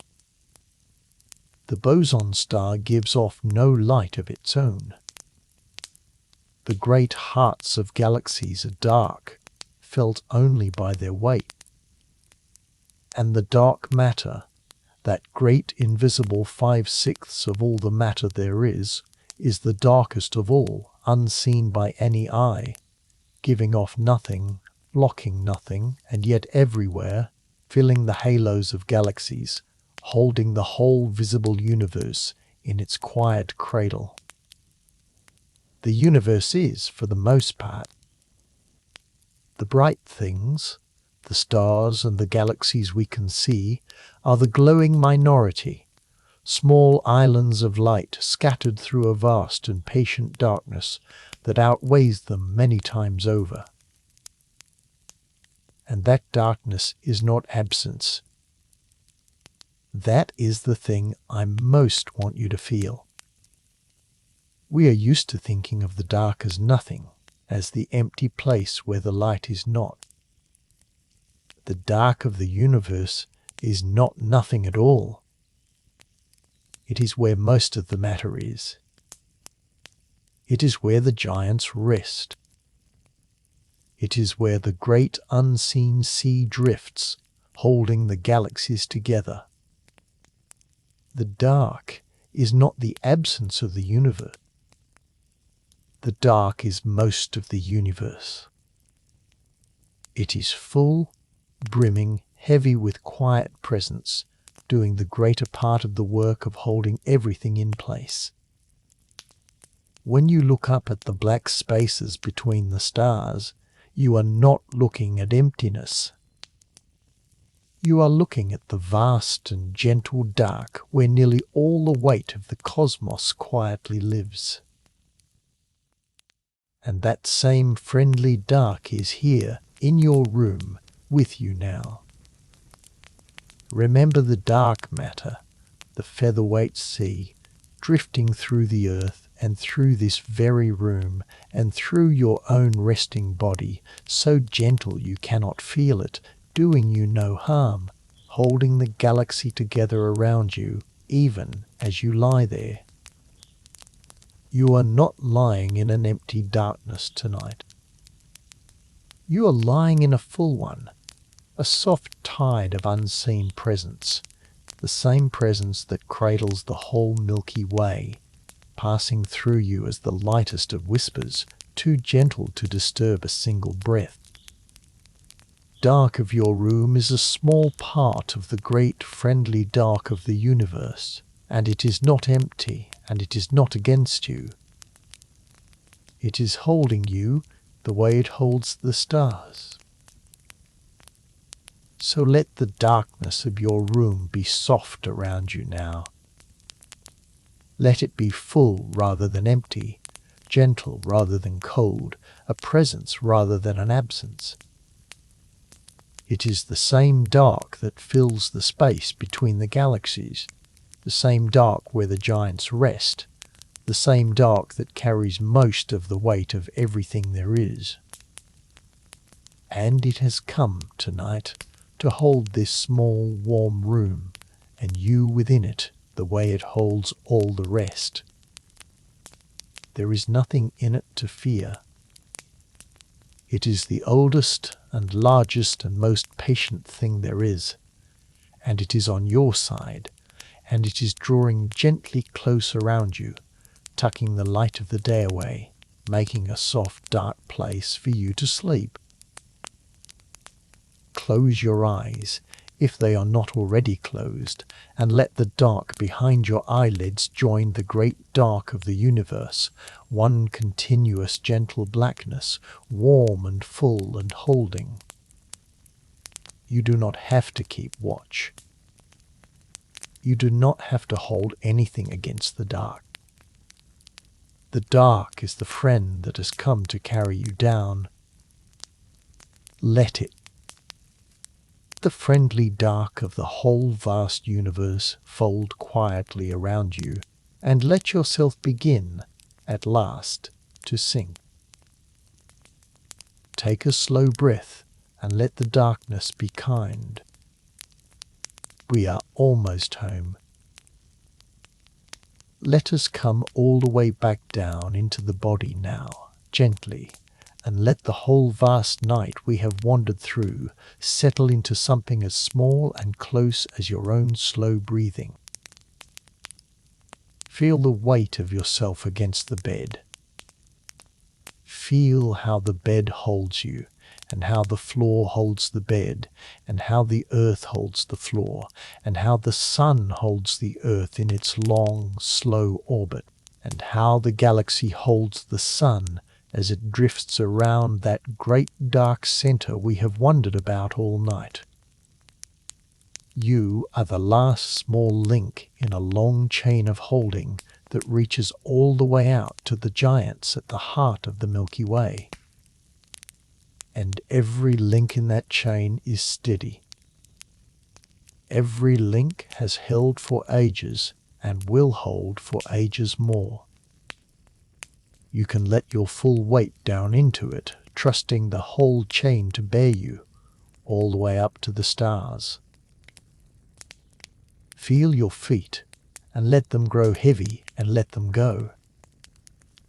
There is nowhere they need to carry you tonight. Feel your legs, long and heavy against the bed, and let them soften and let them go. Feel the low, quiet center of you, where the breath rises and falls, and let it slow and let it settle. You are not holding yourself up. The earth is doing that, and the sun and the galaxy. You can let go.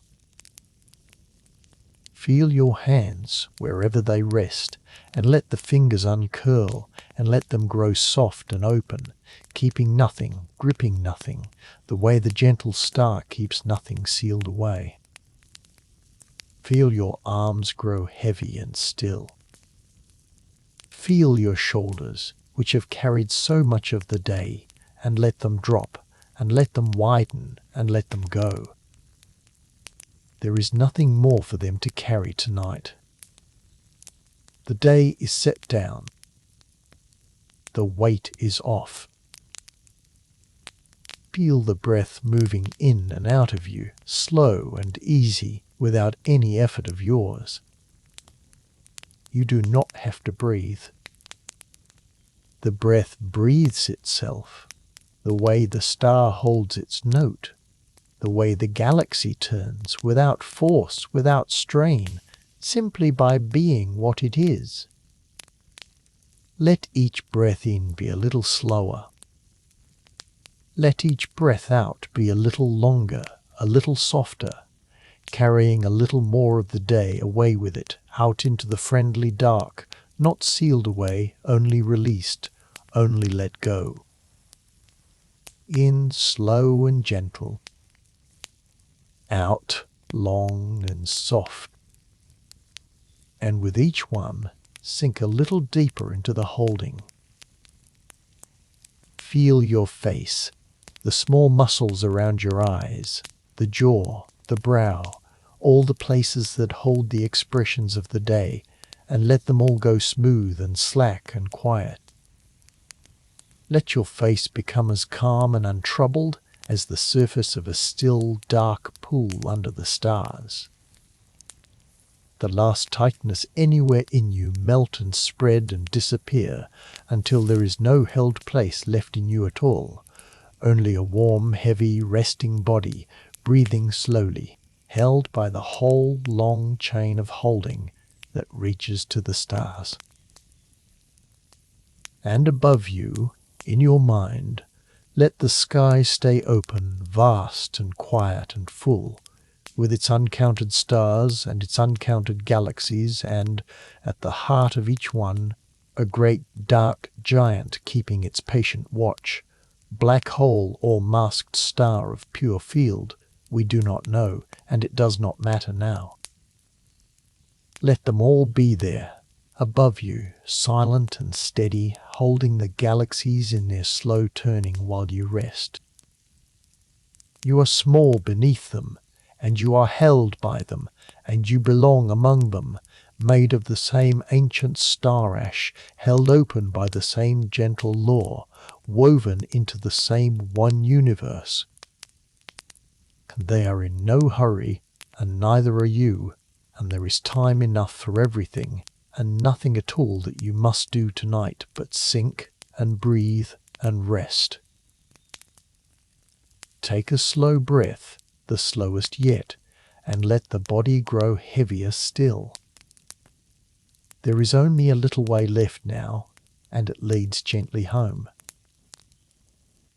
Let us wander back, slowly and without effort, over the whole of the journey we have taken tonight, not to study it again, but only to let it drift past like familiar country seen from a train, while you sink deeper toward sleep. We began with a strange thing hanging in the dark, a thing with no light of its own, no fire, no hard surface, and no door of no return. A boson star, we called it, though no one has ever seen one.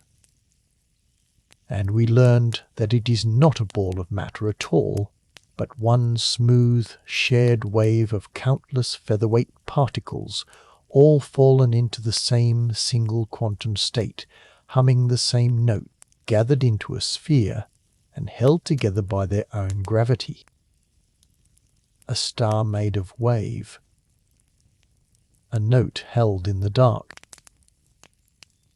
We asked what holds such a thing up, when it has no fire and no stubborn crowding of particles to push back against its weight. And we found the gentlest answer in all of physics. It is held up by uncertainty itself, by the plain refusal of the very small to be pinned to a single point, the same soft law that holds the atoms of your own body open tonight. A star propped open by fuzziness. A whole sun's worth of field balanced on a whisper. We wandered back to the people who first dreamed it, more than 50 years ago, who joined Einstein's gravity to the equations of the quantum wave and found that such a star could stand. And we met the strangest law of all, the upside-down law, in which the lighter the single particle, the heavier the whole star. A heavy brick gives you a dark pebble lighter than the moon. A featherweight brick gives you a titan heavier than 1,000,000 suns. The same law, the same simple division, stretched across the whole scale of the cosmos. We found the reason to care in the great missing weight of the universe, the dark matter that holds the galaxies together and that we cannot see or name. And we learned that if that dark matter is made of featherweight bosons, as some believe it might be, then it would gather itself here and there into these silent stars, and the missing matter of the cosmos would take the form of quiet giants of pure field at the centers of things. We came to the mask, the deepest strangeness and saw how a boson star, compact enough, could wear the exact face of a black hole, bending light, holding orbits, even casting a shadow ringed with trapped light, so well disguised that our finest instruments, staring straight at it, might not tell the difference. And we found the one tell the mask cannot hide, the fading heartbeat of echoes in the quiet after a merger, the way a boson star answers again and again where a black hole gives only silence, because it has no door to swallow what falls in. We sat with the one real signal, that tremor from the deep sky that fit both a merger of black holes and a collision of masked stars equally well, the closest we have yet come to the edge of the question. And we followed the search all the way home to the great dark heart of our own galaxy, 4,000,000 times the mass of the Sun, which we watch by the patient tracing of the stars that orbit it, and which so far looks like a black hole, though the last sliver of doubt has not quite vanished. And then we laid down all the honest uncertainties side by side, and found that none of them was a reason for unease, only the true and careful edges of a real and living question. And from there we began to drift into smallness that is really being held, into belonging woven from ancient star ash, into the deep peace of resting beneath the infinite, into the friendly fullness of the dark, into the slow, patient time of the stars in which there is no hurry and never was. That is the whole journey, and you do not need to hold any of it now. You can let it all drift past and away, the way the day drifts away, the way the echo fades into the quiet. It was only ever a way of wandering together towards sleep, a single strange and beautiful question turned over and over in the dark until it grew soft and familiar and gentle. You can set it down now. You can let it go. It will keep. The question will keep, held by careful hands into a long future. And you have wondered enough for one night. Take a slow breath and let the whole journey settle into stillness. There is only the last soft turning home now, back to where we began.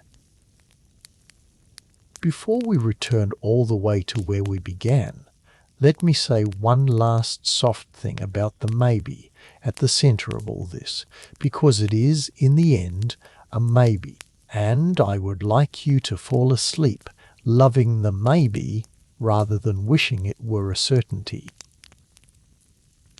We live so much of our waking lives hungry for certainty. We want to know. We want the answer settled, the question closed, the matter decided.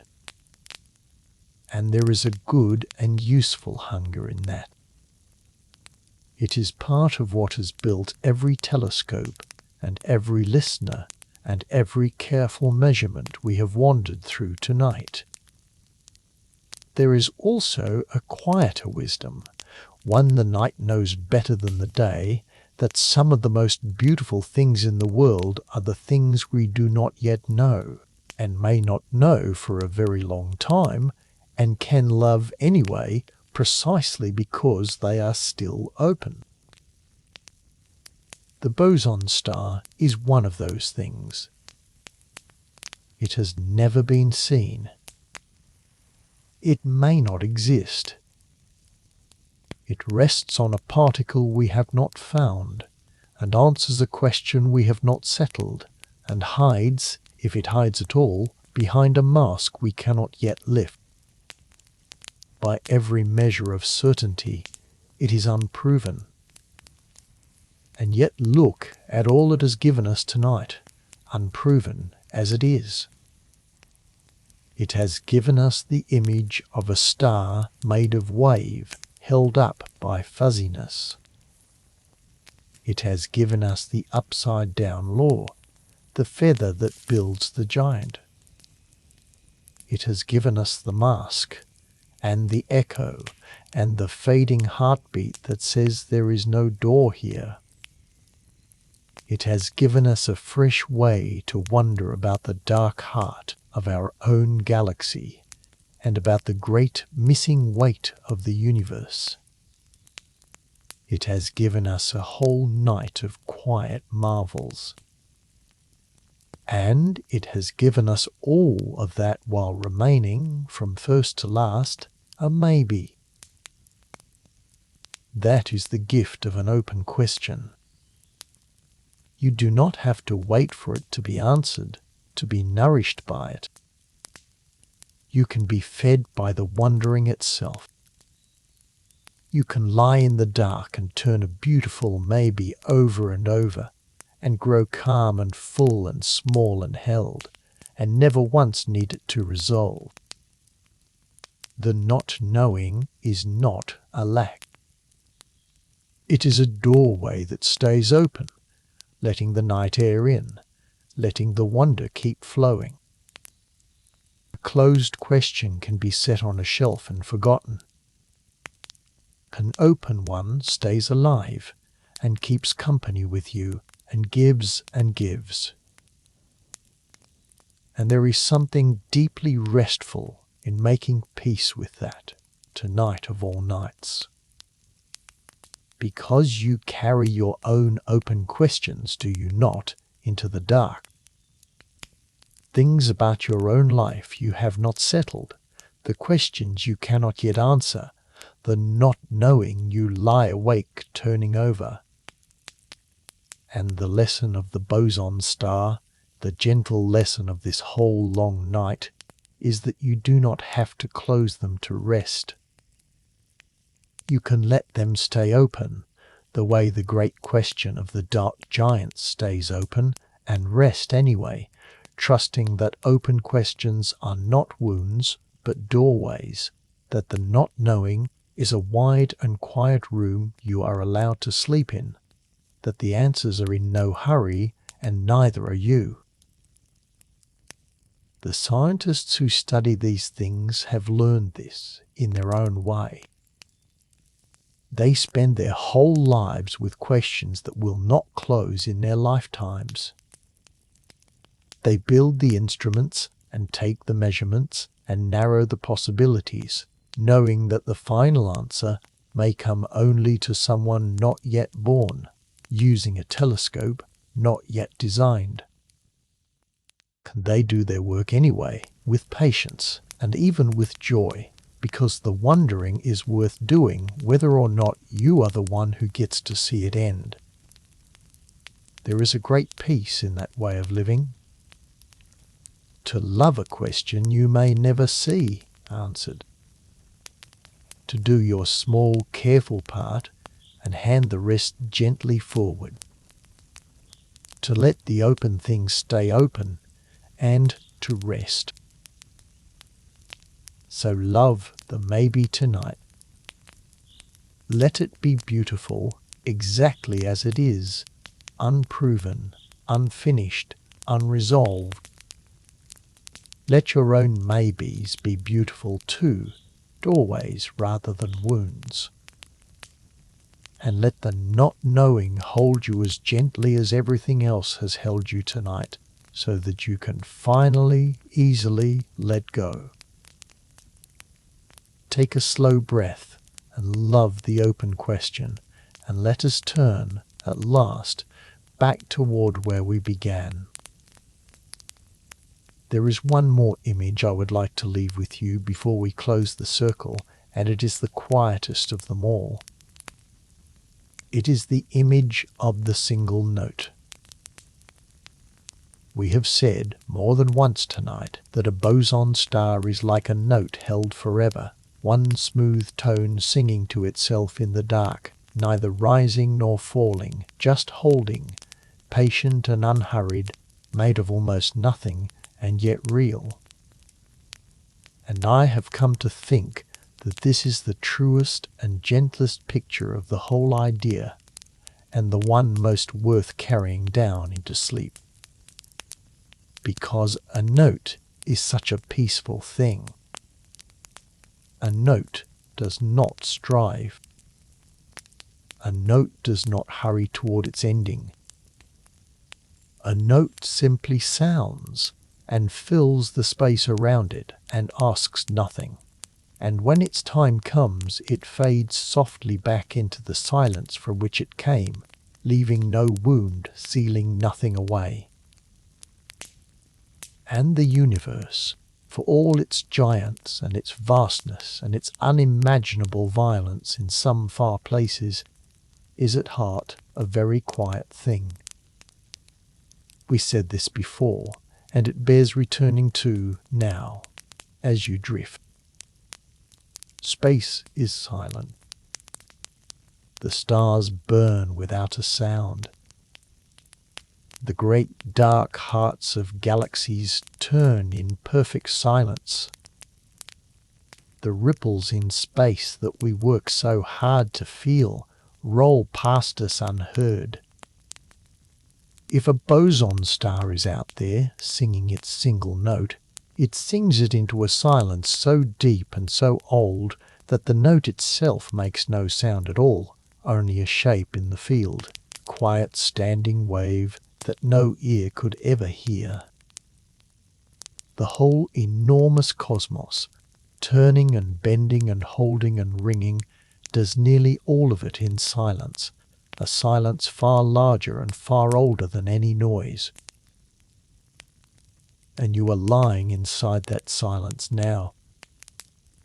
The small quiet of your room, the soft dark all around you, is a part of the great silence of the universe, continuous with it, one hush reaching from the space between the galaxies all the way down to the still air above your resting face. Your slow breathing is a part of it. The gentle settling of your body is a part of it. You are a single quiet note in the vast silence, held for a little while, sounding softly, asking nothing. And you too will one day fade gently back into the hush from which you came. And that is not a sorrow, it is only the way of notes and of stars and of everything the universe holds, and then, tenderly, releases. That fading is very far away tonight, and it is not what I want you to think of. Tonight you are still sounding. Tonight you are still here, one warm, aware, wondering note in the great dark silence, and that is a rare and beautiful thing. Out of all the vast dead quiet of the cosmos, out of all the silent turning of the giants, here you are, a small piece of the universe that has woken up and looked around and wondered about stars it will never touch. That is not nothing. That is very nearly a miracle, though a quiet one. For a little while, the silence has learned to sing in you and to wonder at itself. Let that be a soft joy at the very edge of sleep. You were here. You are here. You wondered. You were, for one small warm span of time, the universe marvelling at its own strange and gentle possibilities. And now the note may soften. Now the wondering may slow. You have marvelled enough for one night. The great silence is drawing close around you, warm and full and kind, and it is time to let your own single note grow quiet and softer and slower, and to let it settle down toward rest, still sounding, still held, but easing now toward the deep hush of sleep. Take a slow breath, one of the last before we close the circle, and let your note grow soft and low and peaceful in the great and gentle silence. And you are not wandering alone tonight, though it may feel that way in the dark of your room. That is a soft thing to remember as we near the end. All across the world, others are lying just as you are, in the quiet, letting a strange and gentle question carry them towards sleep. Some in bright cities where the stars stay hidden behind the glow, lying in high rooms above busy streets, the sky washed out above them. Some in quiet countryside where the whole river of the Milky Way spills overhead, visible from the pillow through an open window. Some in the deep cold of winter, some in the warmth of a summer night, some at the very start of their evening, some in the small hours before a dawn that has not yet come. All of them small, all of them held, all of them tonight wondering quietly about the same dark giants, the same silent stars of pure field, the same great open question at the heart of the sky. There is a gentle fellowship in that, a company of quiet minds spread across the whole turning earth, each one a small warm note in the great silence, each one letting go of the day, each one drifting down toward the same sleep. You are one of many tonight, and above every one of you, the same stars. Above every one of you, the same galaxy turning slowly around its uncertain heart. Above every one of you, the same vast, patient, friendly dark, holding all of you at once, the way it holds the stars, indifferent to the borders and the distances that seem so large in the daylight. Under the night sky, all those small distances go soft. You are all lying beneath the same enormous quiet, held by the same enormous hands, and that same sky has been there over every night that has ever been. People who first dreamed the Boson star more than 50 years ago looked up at it. People who watched the first stars circle the dark heart of the galaxy looked up at it. Your grandparents looked up at it, and theirs, and every human who ever lived all the way back has lain down under this same slow-turning sky and felt small beneath it, and, if they were lucky, felt held. You are the newest in a very long line of quiet wanderers, joining tonight a company that stretches back across all of human time and out across the whole width of the earth. You are not alone. You have never been alone under this sky. No one ever has. So let that fellowship be a comfort as you sink the last of the way down. Somewhere, right now, someone else is letting the same gentle wonder carry them under. Somewhere, right now, someone else is feeling their body grow heavy, their breathing slow, the day drift away. You are drifting off in good company, all of you held by the same vast quiet, all of you small and safe beneath the same uncertain giants keeping their patient watch. Company be warm around you, unseen but real, and let it carry you, with all the others, gently down. Take a slow breath, one of the very last, and let us close the circle now, back beneath the stars where we began. So come back with me now to where we started this long and quiet night.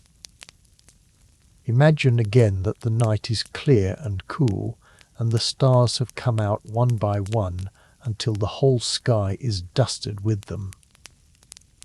You are lying back, looking up the way we began, and the darkness above you is deep and soft and full. The sky is a little different now than it was when we started, is it not? When we began, it was only a sky full of stars. Now you know that somewhere in that darkness there may hang a thing, made not of matter, but of one smooth shared wave, a star with no fire, and no shore, and no door of no return, held open by nothing more than the refusal of the very small to be pinned down.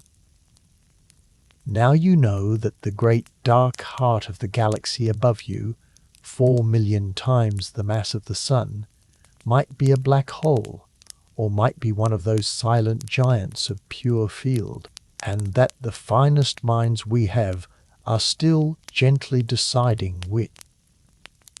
Now you know that the dark between the stars is not empty, but full, brimming with unseen weight, drifting even through you as you lie there. The same sky, but you see deeper into it now.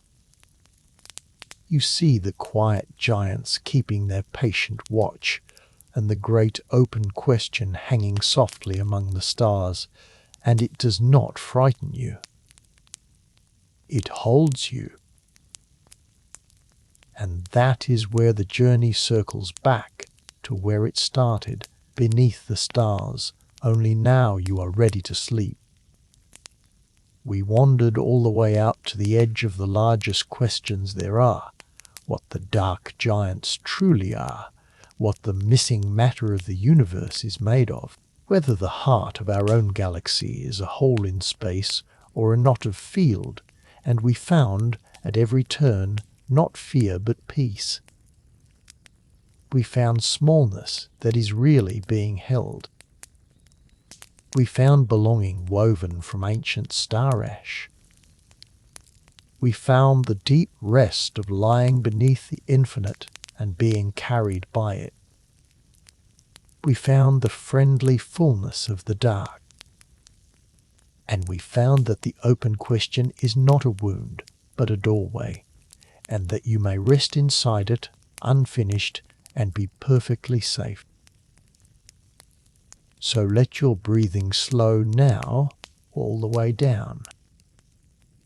Let your body grow heavy, heavier than it has been all day, sinking into the bed, held by the whole long chain of holding that reaches all the way up to the stars. The last held places in you go soft. The day drift out of you and away, not sealed off, only released, the way the echo fades gently into the quiet. There is nothing more to do tonight. There is nothing more to solve. The giants will keep their watch. The question will keep.